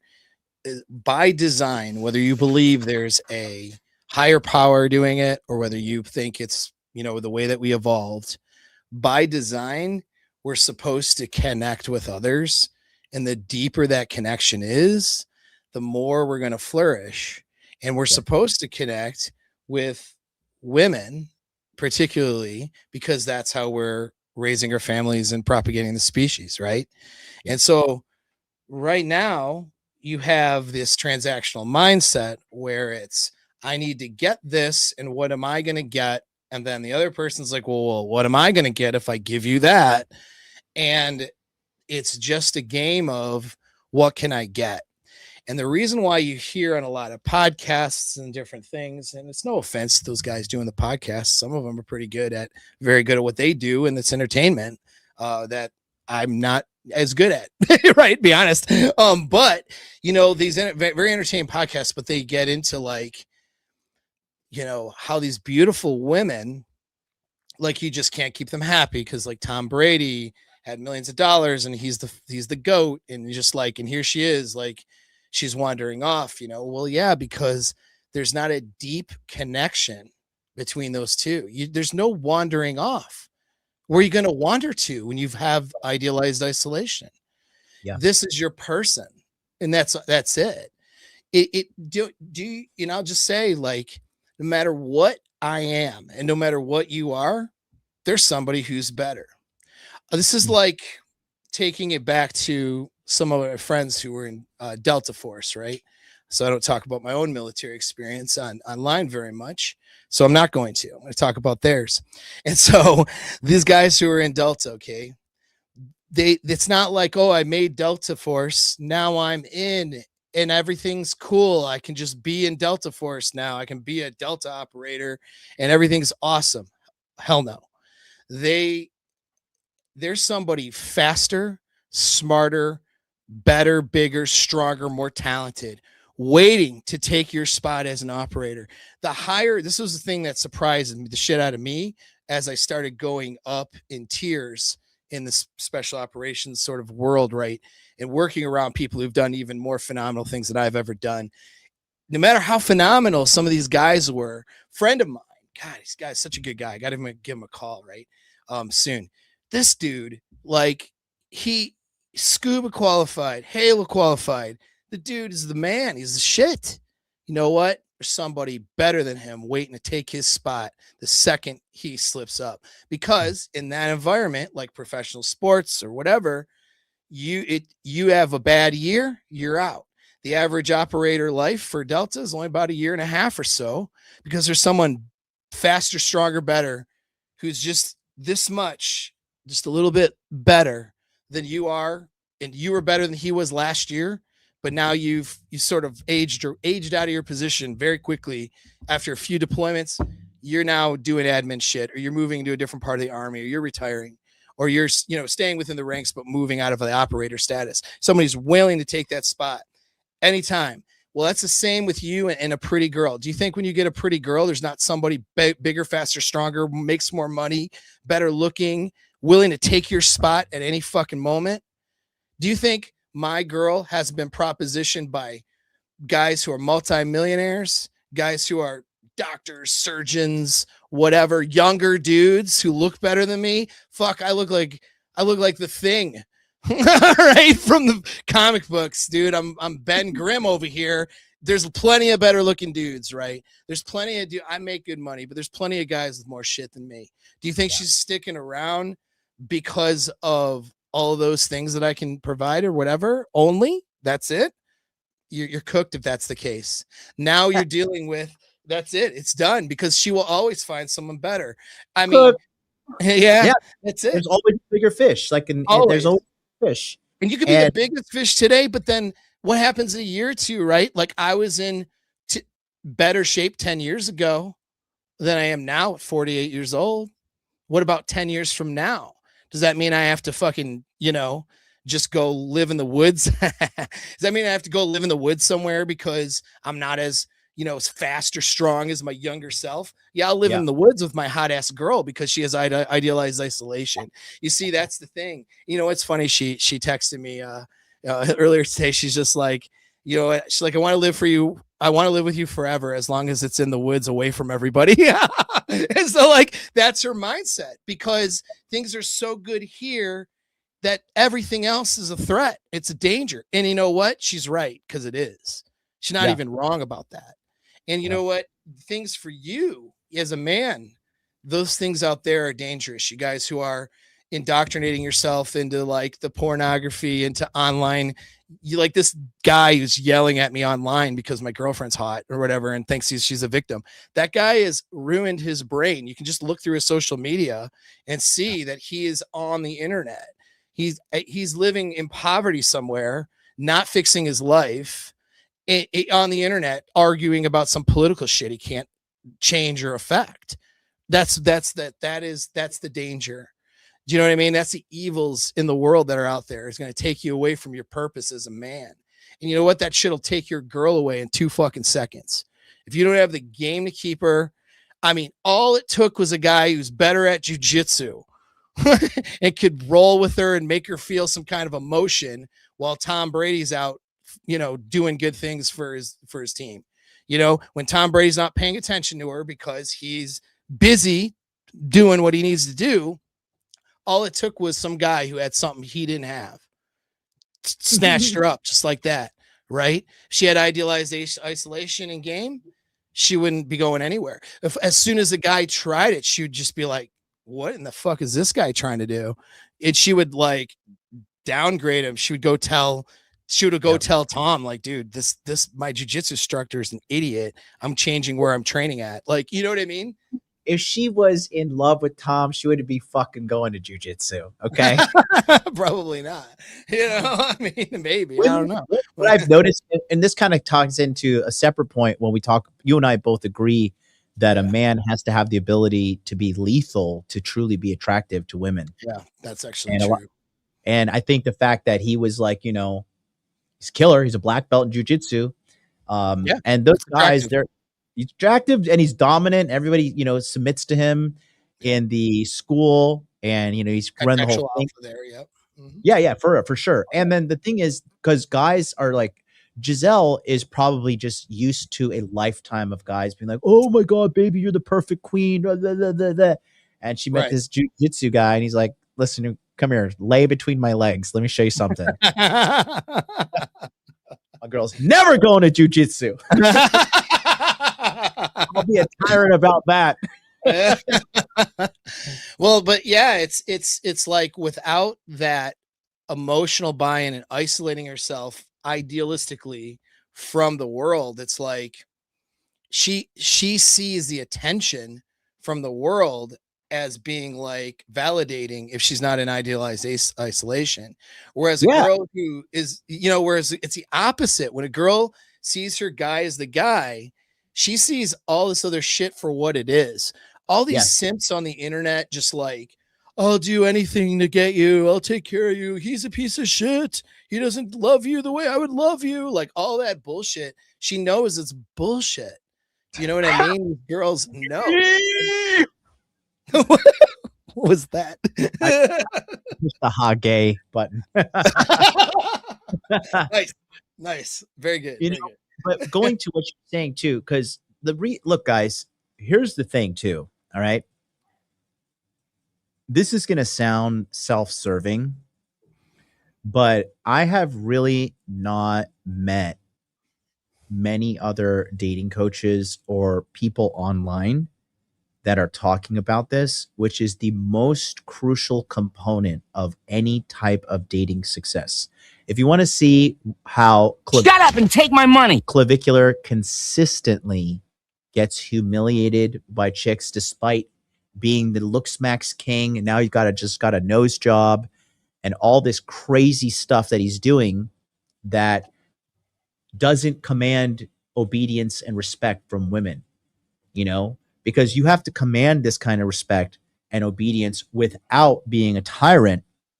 And it takes years of you have to have experience to do these things. And so when you lead with anything, I don't care how many of Rollo's fucking books you read. I don't care how many fucking schools you've joined. I don't care how many courses you bought. If you cannot do what we said today, then you are on borrowed time. Yeah. Okay.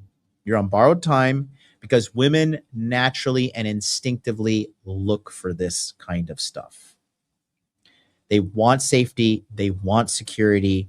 And it's not only about physical security. What they're truly looking for is emotional security.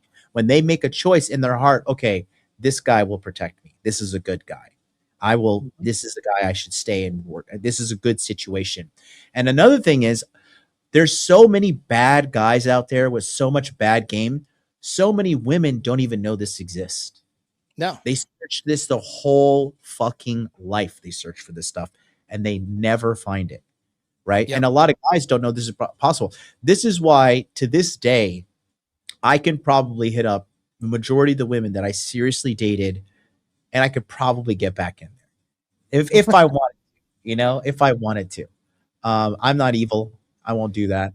But like, there's a lot of women too that I have dated that I know, and it breaks I feel bad that I've done this, but I have alpha widowed some women that I feel really bad about alpha widowing. Yeah. And Same. I feel very bad about it. And I was just, stupid and young at the time. And I just really didn't know. But, it's like what we're teaching you guys, because like success in dating is two-part. The first part is the easy part, just getting sex. And that's what the majority of guys focus on. But this is why these PUAs and all these fraudsters end up offing themselves in their 40s, because all they're doing is deception, jester maxing, lead with status, lead with this, take back a cheating ex, whatever, all this stupid shit that completely does not provide any foundation for you to build a true loving family on top of it, because that's what this is all about. Because after your wife buys in, you better believe those little fucking kids are going to buy in, because if they're not, they're going to get a beating. But that's the thing. And here I always talk about this too, right? And I'm going to draw it again, because the natural order of life and everything has been quite literally perverted by the mainstream, narrative. And so if you really are going to talk about the hierarchy of how a relationship works, it's very simple. Okay. At the top, you have the man. Okay. And we're just going to use traditional terms. We're going to use husband, right? Let's say that's your husband, that you're a husband. And then the wife, and then the children, right? And so how this works out is it's a chain of command, right? The husband instructs the wife on what to do, and he leads the pack, and then the wife is the enforcer of the father's values to the children. And that's always like when when your mom's like, hey, you've acting a damn fool, I'm going to fucking call your dad. And then everybody's like, no, don't call dad. He's going to beat the hell out of me. This is how you should naturally run things, because this is what everybody wants. This is what women want too. Women say they're like, oh, I want fucking equality. Shut up, bitch. You do not want equality. You heard that on TikTok. You want not saying this is like some, dogmatic tyranny as we talked against earlier. But this is the natural order of things, right? But when you watch shows like Family Guy, when you watch shows like The Simpsons, when you watch shows that are perverting this, it's quite literally opposite. It's children. Stewie is smart, and he's the smartest person in the family, right? Lisa and The Simpsons, Bart, the children are smart, and then the thing is perverted. And then the last thing is the wife is next. And then the husband is just a stupid idiot, he's a fat idiot, quite literally, in all these shows, right? This is the perverted way of life. Okay. And then this is the true natural way of life. And if you get out of this balance, you suffer. If the man doesn't lead, the woman feels unsafe and she leaves. If the woman is always trying to take over and she's not trying to listen to the man, and she's always, she's always arguing with the husband, always arguing with the guy's gonna be like, fuck you, bitch, I'm gonna go cheat. And they do. Right. So everybody has to do their role. And if you as a man don't do your role, then you can never, ever have this. Because again, what is the number one thing guys say when they get a divorce? Oh, it happened out of nowhere. I don't understand. Right. Bro, if my girl's stomach hurts, I know. Like if my girl's hiding something, I'll be like, listen, sit down. What are you doing? Right. And I'm like, no, don't talk. Don't try and talk your way out of this. What are you doing? What's going on? Tell me right now. And that women find that shit attractive too. When you know them, when you get them, and you're like, hey, what the fuck's going on here? Yeah. But yeah, this is the way. There's another a way of doing this too. I think may have been a Rolo meme, but don't quote me on that. But it's kind of good. It's along the lines of what you're talking about. But it's what feminism really has done, where you have social media, and we could say the sisterhood is instead of like God, which is or philosophy or values being on top of where the husband, then husband, and then wife, then children. It's social media and the sisterhood, then kids, wife, husband at the bottom. Do you know what I mean? So like in absence of a man that they trust, a woman trusts to lead, she's turning to other women. That's what feminism says. Men can't be trusted. You have to turn to women. Where are they finding the women? Poisonous TikToks where women are shitting on their husband on TikTok. That's where they're finding them. They're dumb friends who, have been through 3 divorces and are telling her what she needs to do to stand up to whatever. And you know what I mean? It's like, it's that kind of stuff. It's all that toxic bullshit. You know what I mean? And there's guys out there, man, see it all the time. They're in a marriage, it turns sexless, things aren't going well. And then they find out where she's getting her ideas from. They find out like, oh, like she has all of these fucked up ideas about the world because when I wasn't watching my house and I was just busy going to work and operating and on automatic because I didn't understand what frame was. Now this woman's off the reservation. She's not adopting the philosophy or ideas that are healthy for a relationship. She's instead not trusting men. She's not attracted to me because there's, that's what they're like, he's not attracted. There's a sexless marriage, sexless situation. And she's just being led by all the poison that's out there. I mean, you guys see it, right? Like, you guys listening to us see it, right? All that poison, dude. Like you just go through TikTok, just scroll through 10 TikToks and just see how much of that shit's just fucking poison. Go scroll through a little bit of Twitter. How much of that shit is just absolute poison.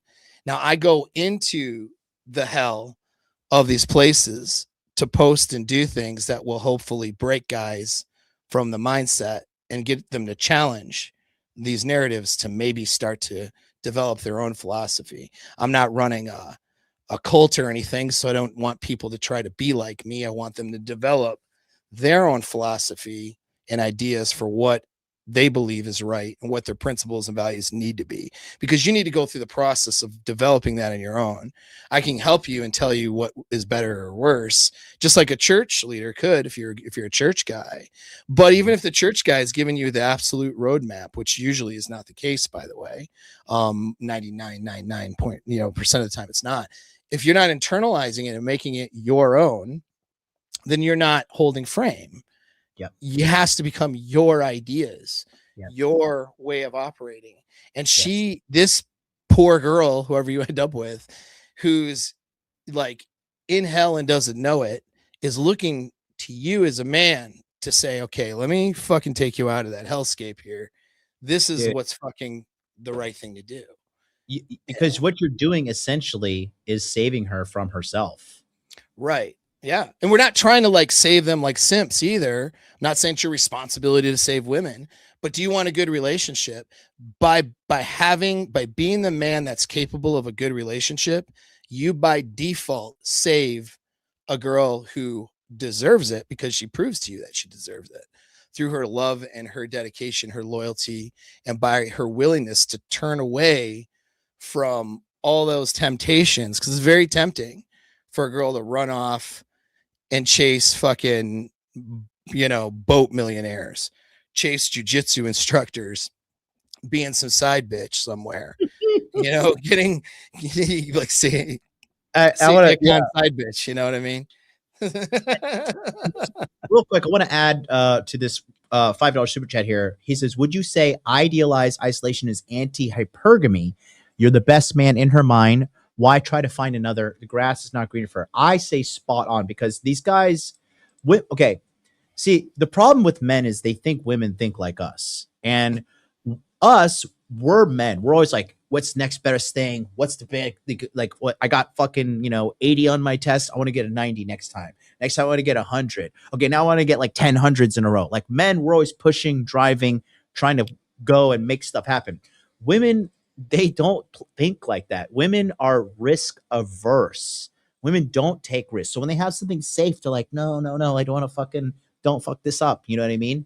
And so they're not like, we wake up, we're like, oh, where's some new pussy? I need some new pussy. Like, where can I find some? Women don't wake up like, oh, I need some new dick, unless she's like seriously fucked up individual, right? Right. So furthermore, when you are, because you have to understand, the majority of women see the dating market space as it is right now as a desolate wasteland, right? Of no good men being out there.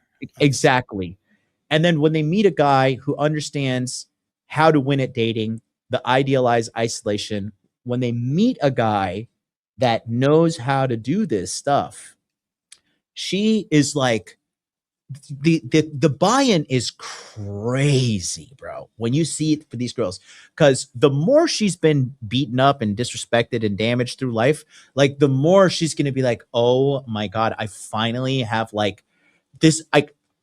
The feeling they talk about is, I didn't even know I was lacking this. And this is what I didn't even know this is what I've been searching for my whole life. That's they don't even know until they're in it. That's the thing that's like, holy crap. Like, this is what it's supposed to look like. I've had, in my years, we'll say, of dating. Okay. Mhm. There's a lot of relationships that don't work out. Right. Of course. I've had girls come back to me and thank me like later for showing them how they should feel when they're with a guy. So they have a reference point for what they should be actually looking for, because it's, it was just a series of bad experiences that they didn't know was a bad experience. You know what I mean? There would be fleeting times of like, you could say like fleeting times of like hedonistic pleasure, or maybe whatever, like fleeting times of feeling good or feeling validated. But what would follow that is destruction, misery, sadness, being upset, feeling crazy. And then they do what? They get on SSRIs or whatever, you know what I mean? Or get drunk all the time, or turn to drugs, or just go start riding the carousel, doing all kinds of shit. They don't know what to do, and nobody is giving them instructions, because society is so fucked right now. And there's even those who are giving some better instructions, I would say your churches the right ones can give better instructions. They're missing a lot of pieces on how to make that happen.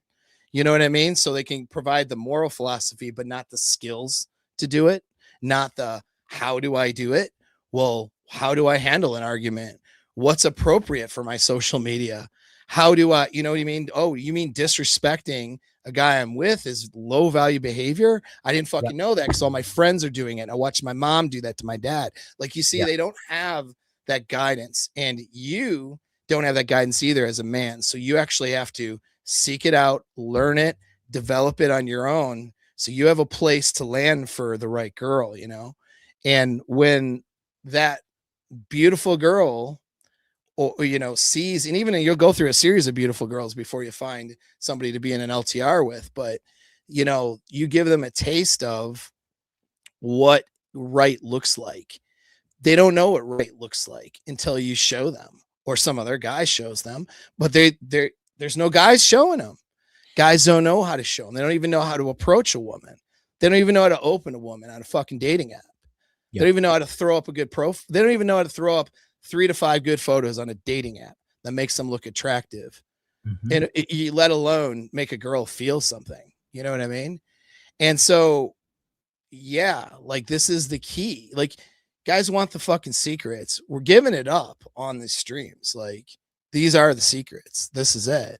What's missing is the skill, though. You have to develop the skill. That's what we're here for, And then furthermore, the biggest problem that men are dealing with nowadays is, as we continue to become messed up in the head because of social media, we are just not really equipping men with the solution. And if you the one thing I plan on, like the plan I want to do is, I just hope I live long enough that I can like put some fucking nodes on my head and download my intelligence into an AI and then sell that, because I would be so fucking rich.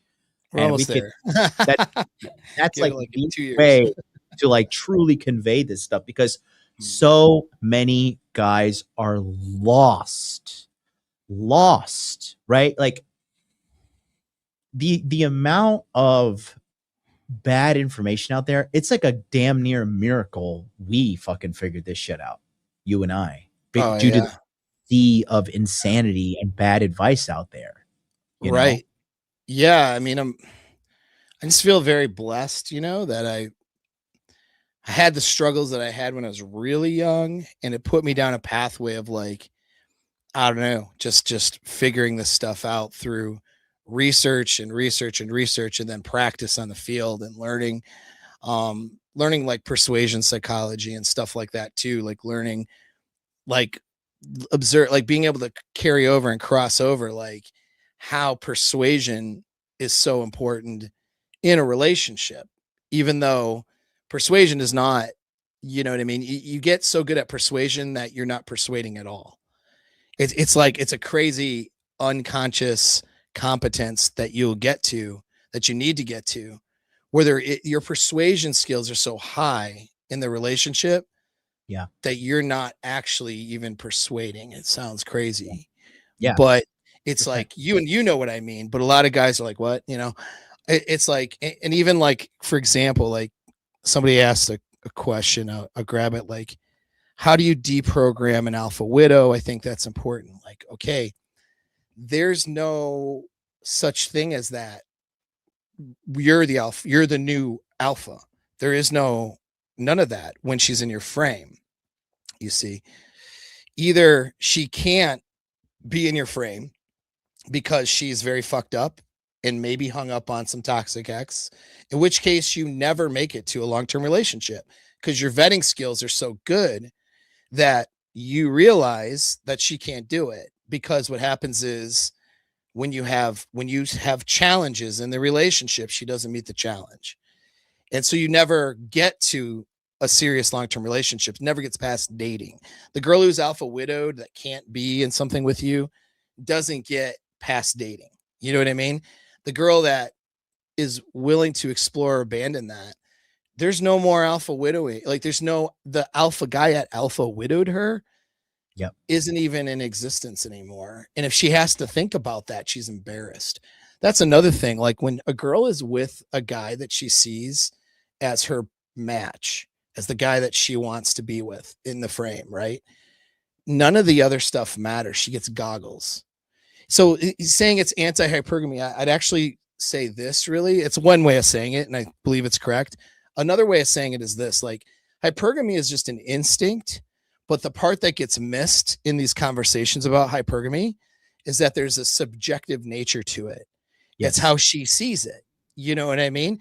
This is why a girl might go for a guy who's in prison and turn down a nice guy with a good job because her hypergamous brain sees this guy in prison as the prize because of how he interacts with her, treats her, because of some unattainability, maybe because of some alpha qualities that this other guy with a good job and stable life doesn't have. You know what I mean? It's like, it's perceptions. If a girl is mentally ill or has serious problems and isn't capable of a relationship, which is going to be a lot of girls, by the way, probably more than half. All right. She can't be in your frame because she's too mentally, you know, and emotionally broken. She needs to fix that. And most will not fix it. So this is why you're going to next a lot of girls, regardless of what they look like. It's not about, you know, there's a selection process here. That's part of holding frame, is selecting the person. You know what I mean? That because they have to be the person, they have to show you that they're the person who's worthy of this relationship before the relationship. You don't get in the relationship and give the commitment and then go, okay, we're married now. So now here are the rules. Here's the frame. You know, that's not how it works. And then you find out, well, holy shit, her values and beliefs and the way that she wants to handle arguments and challenges are totally fucked. I didn't know that when I was dating her. Well, yeah, you fucked up bad. That's what happened. You got hypnotized by her vagina. That's not good. You know what I mean? And so like, you got to like, you know, take your time and create these challenges. And this is the thing. A lot of you guys are afraid to create challenges and afraid to lose girls. I want to lose the girls when I'm single. I'm in a good relationship. I obviously don't want to lose my girlfriend, but in a single situation, I'm vetting. I want a girl to show me that she ain't shit so I can go on to the next girl. I mean, I would say like, I'm not trying to force her to do that, but like, if she's not the right girl, I want to find out on date 2, 3, 1, 5. I don't want to find out like 5 years into a relationship. But a lot of guys make concessions, make amends, give, you know, in ways that they shouldn't because they like the girl and she's pretty. And they assume like, well, maybe later we'll fucking fix it, and later never comes. You know what I mean? And so, they give up parts of their frame to keep her, but that's the number one thing they're doing that actually ruins the relationship and speeds up the process of her leaving. Yeah, 100%. And it makes her not trust your frame even more. If your frame is so malleable that all she has to do is be pretty and do a couple of sort of manipulation tactics on you or create some stress in your life, and then you fold like a fucking pancake or whatever, you know, like, yeah, now you know, you're not attractive anymore. You know what I mean? And so she might be with you for a while, but transactionally and that respect and love and all those things that you want will never really happen. You're chasing that with a girl that's not going to give it to you because you didn't hold frame in the beginning. And holding frame doesn't mean being like, you know, I don't know, like a non-communicator that's like, you know, like it's my way or the highway, like you were saying, right? But it means like, okay, like you did something that I don't like. Let's talk about that. Well, why would you do that? What's going on with you where you would think that that's okay? Yeah. Because I don't think that's okay. Let's talk about that. You know what I mean? And then getting down to the root of things. I mean, when you have a conversation using what I call the Luca format and you're relaxed, you're unfazed, and you're just empathetic, I really want to understand what your mindset is when you're thinking that this is the right way to do a relationship, or this is the way we should treat each other, or, you know, you're having a bad day and you know, say some shitty thing to me or whatever. Like, why would you do that? Why would you take out your bad day on me? Let's talk about that. What's going on there? And that's how you do it, you know? And then it's like, oh, fuck, I'm actually being challenged, not just being told what to do by a guy who's angry because he's nervous about losing me or losing himself. You know what I mean? Yep. And I'm going to add to that too, because what you're saying is gold. And You know, one thing for you educated guys that are watching right now, and Devil Dog 84 499 super chat says, "Can you do show on frame?" Yes, sir, we can. Yeah, it's a great show to do. We're kind of doing it now in some ways, right? Because idealized isolation is a part of frame. It's really important. And let me tell you guys something too. If you're lucky enough to be watching us live, if you're watching the replay, whatever, thank you too. But Thank you. But for you guys that actually watch me live, I really love you guys. And here's why this is super important. What we're giving you right now, we've been going for 2 hours. You see, how the hell do you guys, people watching, how do you guys expect us to summarize that into a fucking 60-second short? Yeah. Yeah, You you're know? just not going to learn anything. We can't, like, you have to understand, to learn this stuff, it's going to take time, or you don't learn it and you're going to go suffer. That's it. And this stuff that we're telling you about right now, like, it works because it's been working in our lives for a long time. We do not, when Paul mentioned, like, you're being seductive, but you're not being seductive. That's what I always talk about. When you get to the level of unconscious competence, when you are the game, the game is you. Like when I went out this past weekend, when I did my event with the Mega Mansion boys, the amount of, I have cold approached 10,000 women. There's no doubt. I've talked to 10,000 women for sure in my life. I started when I was 17. I'm 40 now, so it's 23 years. And we want to teach you guys this so you become the man that you need to be to have the life that you want. The reason that's important is because the way things are shaping up in America, the way things are shaping up in the world, it is now truly a luxury to have a woman that is truly in your frame and really loves you. They talk about this. If you ever watched the movie Indecent Proposal, it's an older but good one, yeah. 1993, Robert Redford, Woody Harrelson, and Demi Moore, and they have the frame. They have the idealized isolation, and a guy comes in and tries to mess it up, and then because of the guy's poor leadership skills, the relationship got all screwed up. I won't spoil it for you. But what Paul is saying about you establishing frame and for the woman in your life, there's actually something I want to draw and show you guys too, because this is really important for you guys that are pussies and you're afraid to correct your woman's bad behavior. She's going to leave you because you're a pussy, right? Because you are afraid to stand up for yourself. So you establish frame for the woman and your life, right? And then naturally, she will break the frame, right? It will happen. It's just normal, right? Especially as you are dating her. So she's gonna break the frame, and so then you have to correct her firmly, gently, and over a discussion. Paul, you correct me anytime you want to. All right. Right. You have to correct her firmly, gently, over discussion, have a conversation, figure out, okay, why are we doing this? This is not good. This is what we discovered, right? And then you affirm your frame further, and she falls into it even more. Because by reaffirming your beliefs, your philosophy, how you're doing things with her, this is ideally the perfect scenario. And then the more iterations of this you run, the deeper connection both of you will have. And this is an ongoing thing because you as the man you are the leader. Leader, aka man, must run this.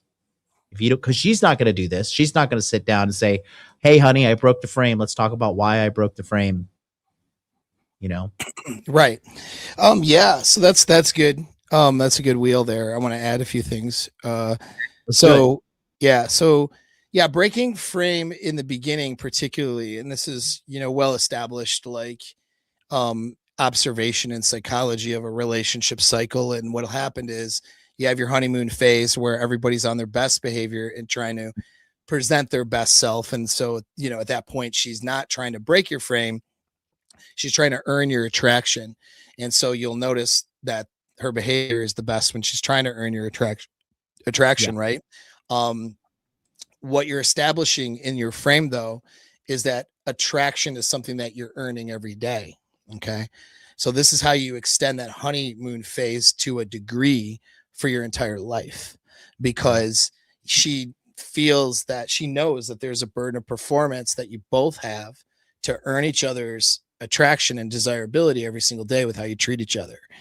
There is no, there's no like the mentality that most people have, particularly guys, is I got to meet the right girl and then I'm like safe. You know what I mean? And girls have this too with their settling down phase with hypergamy and that, right? When they go through that, they turn 30 and they have that epiphany. And then it's like, okay, I've experienced the sexual marketplace. Now I meet a dude who's controllable and now I'm safe. Like that's my mindset. Modern mindset is to meet somebody, then just be safe. And then everything is safe. Well, the problem is it's not safe because you are designed to want to have someone desire you, and you're designed to want to desire somebody else, right? And so like safety doesn't provide that desire. And so what'll happen though is after that honeymoon phase is then she is going to start challenging as in challenging frame, because when she runs into something that she's not sure about, to include you, is your frame even strong enough? Once she has an amazing experience, and this is the thing, particularly if you're really good at seduction, she's going to have this incredible experience. And then after a series of incredible experiences with you, she goes from being in the moment to start thinking about the future. Yeah. And then it's like, once I'm thinking about the future, it's like, well, two questions come in. One is, am I enough to keep this dude?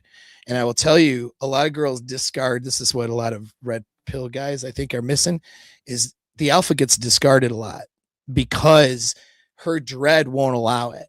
She goes like, he could get any woman. Like I could go get any dick, but he can get like pussy also. And that makes me very uncomfortable. I'm just going to Yes. I want to jump in and get your opinion on this, because there is a client of mine who recently, he did this. I want to ask if this is it, because he went out with this chick and he gave her a mind-blowing time. Okay. She's Christian and she was like, I'm looking for a Christian guy. And my friend's like, yeah, sure. Whatever. I'm just going to be myself. Right? And he like drove to see her, stayed in a hotel. First night they went out, whatever. I think he like brought her back to the room. They just did whatever. They didn't do anything. That was Friday night. Saturday night, they did something. He's like, you want to go watch a movie in my room? She's like, yeah, okay. And then he was literally like, just going to watch a movie. And then she started like getting hot and bothered. And then he ended up having sex with her. And then they had sex all night. And in the morning they woke up. So it's Sunday. And she's like, listen, we can't have sex anymore. I'm a Christian. This is bad. And we really have to I don't want to mess this up. And this is like crazy. And she was like going over the top. And then in the middle of her spiel, she starts fucking making out with him. And then they start having sex again. Right? So Monday morning rolls around and she was kind of like fishing around, because my client, he's still working on it. Right. So the way she was communicating with him was, she was like, what are we? Do you do this all the time? Like, I'm the dread I'm talking about. Mm-hmm. Yeah. She's like, I'm from a culture where like, after we do this, like you should say, I'm only going to see you. You're going to be my boyfriend. He was like, and my friend was the guy I'm coaching. He's so logical. He's like, what are you feeling? Is everything okay? Like, I don't understand what's happening. Cause I had him record the conversation and I reviewed it with him, and she was freaking out. And then she just did what you said. She ended up blocking him and running away because she was like, I don't know, I can't handle this. And like, we're supposed to be Christians, but we had sex. And she was kind of like trying to blame him for letting the sex happen, even though she was the aggressor. And that's a problem that a lot of these girls get, because like what you're saying is so true. When they get a taste of like this fucking omega, like super high level guy, and their emotions are spiked through the roof to like, I'm terrified. Like this, I can't control this. This is not good. You probably have it happen when after you're having sex with a girl and she's like, are you sure you're single? You're not married? Like when they start doing that, she's like, why are you not married? Oh, sure. Are you single? Yeah. They have this when they have an epiphany at some point that like, I am not in control. Yes. Shut up and take my money. Yes. And it's like, I'm not in control of the situation. And then it's like, well, I also was brought up to not trust men, and that I'm supposed to be in control, and that, I'm supposed to make the guy feel like he's actually in charge, but really I'm the one using my emotions to manipulate what his decisions are. So truthfully, I'm used to being controlled. And now I am so emotionally invested that I've lost control, and I can't use emotional manipulation like I want to. And I don't mean to say that like in a bad way on women, but use that I can't use that power I have over him because I'm so invested. And now I don't know what to do with that. And then they have a crisis. Now, part of your game, this is part of your programming, all right, in handling of dread, which are your pillars of frame, all right, is that she's freaking out and you go, hey, it's going to be okay.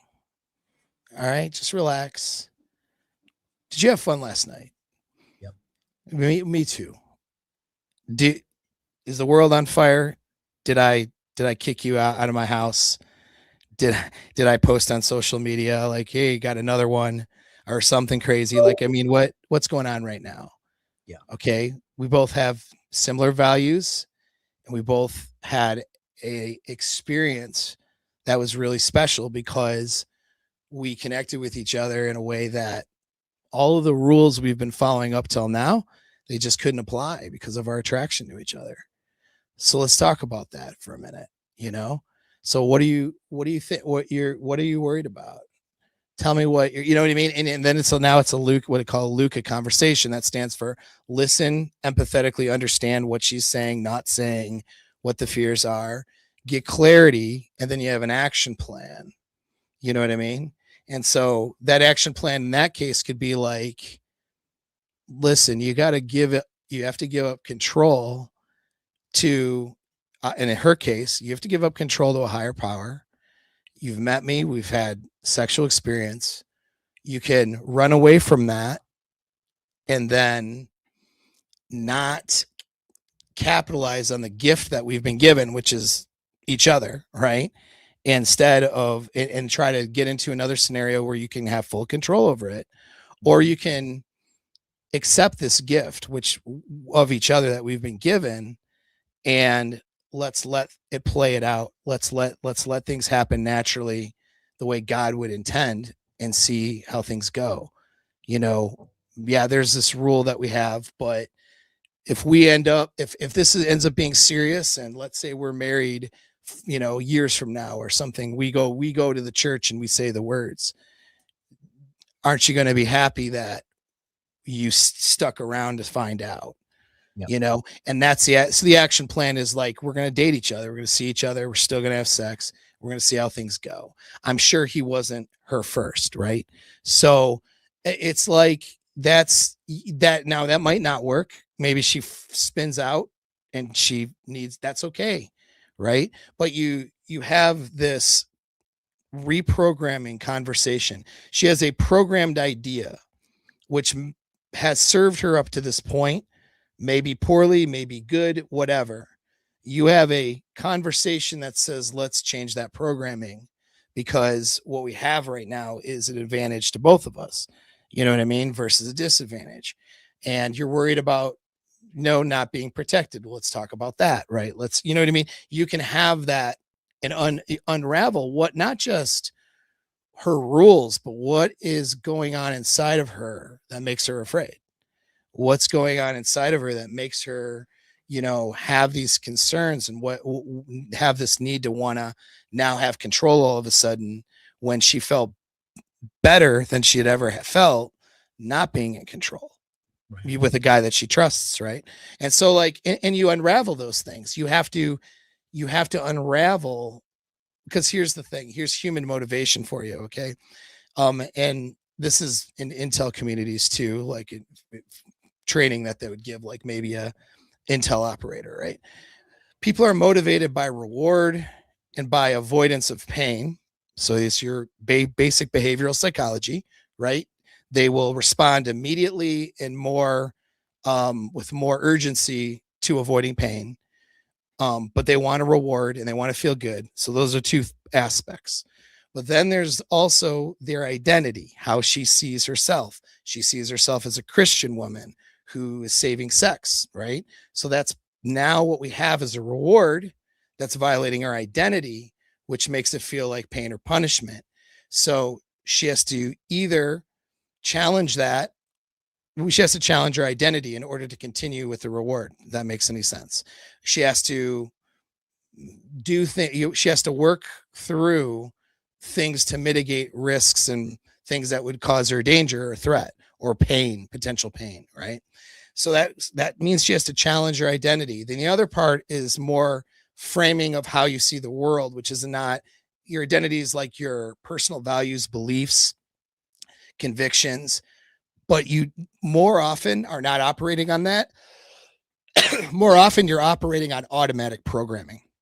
So that's the fourth thing, is your automatic programming. So like if, for example, if a girl is, used to, let's say she's not somebody with a ton of notches and she's used to making a guy wait several dates or several months before sleeping with him, and she has a low body count, but you sweep her off her feet and she sleeps with you like immediately. Okay. That creates maybe not just a problem with her identity, but a problem with how she frames the world and what she's used to. Now it's something very different. Maybe she has like the courting experience, even though it was really good, is so different than how she sees men and sees the world that it can be frightening, because now she can't predict the outcomes. You see what I mean? So these are the areas that need to be challenged. And that's what's called programming. It's a programming phase. And you challenge that through these conversations and through experiences and actions. So that's another part, is you're having a discussion, but you're actually doing action as well. Like, so for example, if a girl is behaving in a way that's not good, right? Like let's say you're dating somebody and she's being like, she's being like really like a kind of a bitch, right? She's had a bad day and this, and she's just like, she acts a little disrespectful. And you say, you're not in the best mood right now, and that's okay, but I'm going to let you do that by yourself, because I don't want to be around this. I deserve something, I don't deserve this. So I'm going to leave. Okay. And I'll talk to you later. And that's your action, is the leaving. And then, let's say you, in the process of you saying that, she's like, well, and she starts kind of, being sort of disrespectful. You just go, okay, well, all right, I'm going to leave now. Right. That's an action. Maybe later there's a Luca conversation, but she has to want that conversation. She has to be texting you. All right. Like, all right, I was being a bitch. I'm sorry. Can we talk about this? I didn't, you know what I mean? You just left, or maybe it starts off with, you just left. What the fuck? Why didn't you ask me what was wrong? Whatever. Like, you're being a dick, and you just kind of don't respond, like that's an action. Then she's like, okay, well, maybe we should talk about this. I was being kind of a bitch. Oh, okay. All right. That's the behavior I'm looking for. I'm looking for respect. I'm looking for you to come to the table acting like a healthy person, not an unhealthy person. And then, all right, let's have that Luca conversation. What was going on with you today? Because we can't do that to each other. Don't you? I mean, you wouldn't want me to do that to you, right? And then you have that sort of framework, and then you move forward with a new framework. Part of that new framework too, and this is part of your frame, is letting her know that that's okay to make a mistake. What's not okay is to not have accountability and not to work to correct a mistake. That's what makes her a bad girl. She thinks that making a mistake makes her a bad girl. That's why she doesn't have accountability, and she doesn't want to ever say she's sorry, and she wants to blame shift. because weaker men will make her pay for admitting a mistake. Oh, you really hurt me when you did that. And you know what I mean? And make her feel like a piece of shit or whatever. If she ever admits fault. And she probably experienced that when she was very young. So, you know what I mean? And then she's indoctrinated with feminism that says, don't ever admit accountability. And so so to her, accountability is really scary. She's waiting for all these bad outcomes. When she says, you know, I'm sorry, I didn't mean to do that. And you're just like, you know what? I'm really glad you said that. You know, I'm glad that you have the ability to do that. You know what I mean? That's special. That's good. We're fine. And then you don't punish her for it because she did the right thing and she's treating you nice. Do you know what I'm saying? And so it's you're doing the reward and you're doing the removal of the reward based on her behavior, and you're having conversations that's causing her to rethink the way she sees the world and her identity, that then gets backed up with future behavior that's along the lines of what you want. And that's a process of dating. That's not, oh, I met the perfect girl, let's fucking get married tomorrow. That's a process that you're going to have to go through and work those things out in a non-serious dating sort of way, because as soon as you put expectations and seriousness on it and commitments and obligations, then if you do that before the frame is established, you're cooked. It's not going to work. You know what I mean? Anyway, I'm talking a lot, but you're good. Let's wrap it up here. Mr. T Wolf, Mr. Wolf TF, as many super chats as you send, I still always fuck it up. Anyways, this is Rich. Rich, thank you so much. $10 super chat. The Game Room is the best solution practices red pill show. I've done a lot of things you both talk about. Now I have a definition of what I'm doing. Paul, MLD, and Paul, the thing, Apex Mindset are great. Thank you, Rich. We love you, buddy. All right, guys, that's going to wrap it up for us. We'll be back next week. We'll probably do something about frame. You guys watching us, you're the elite. If you keep listening, you keep watching, and you don't poison your mind with other dating coach crap, you will get what we have to. Just got to make it happen. If you want to join my Telegram, it's free in the link below. If you're on Paul's channel, go to his school, join Paul's school. He's really active in his school community. It's free. And yeah, we'll see you guys next time.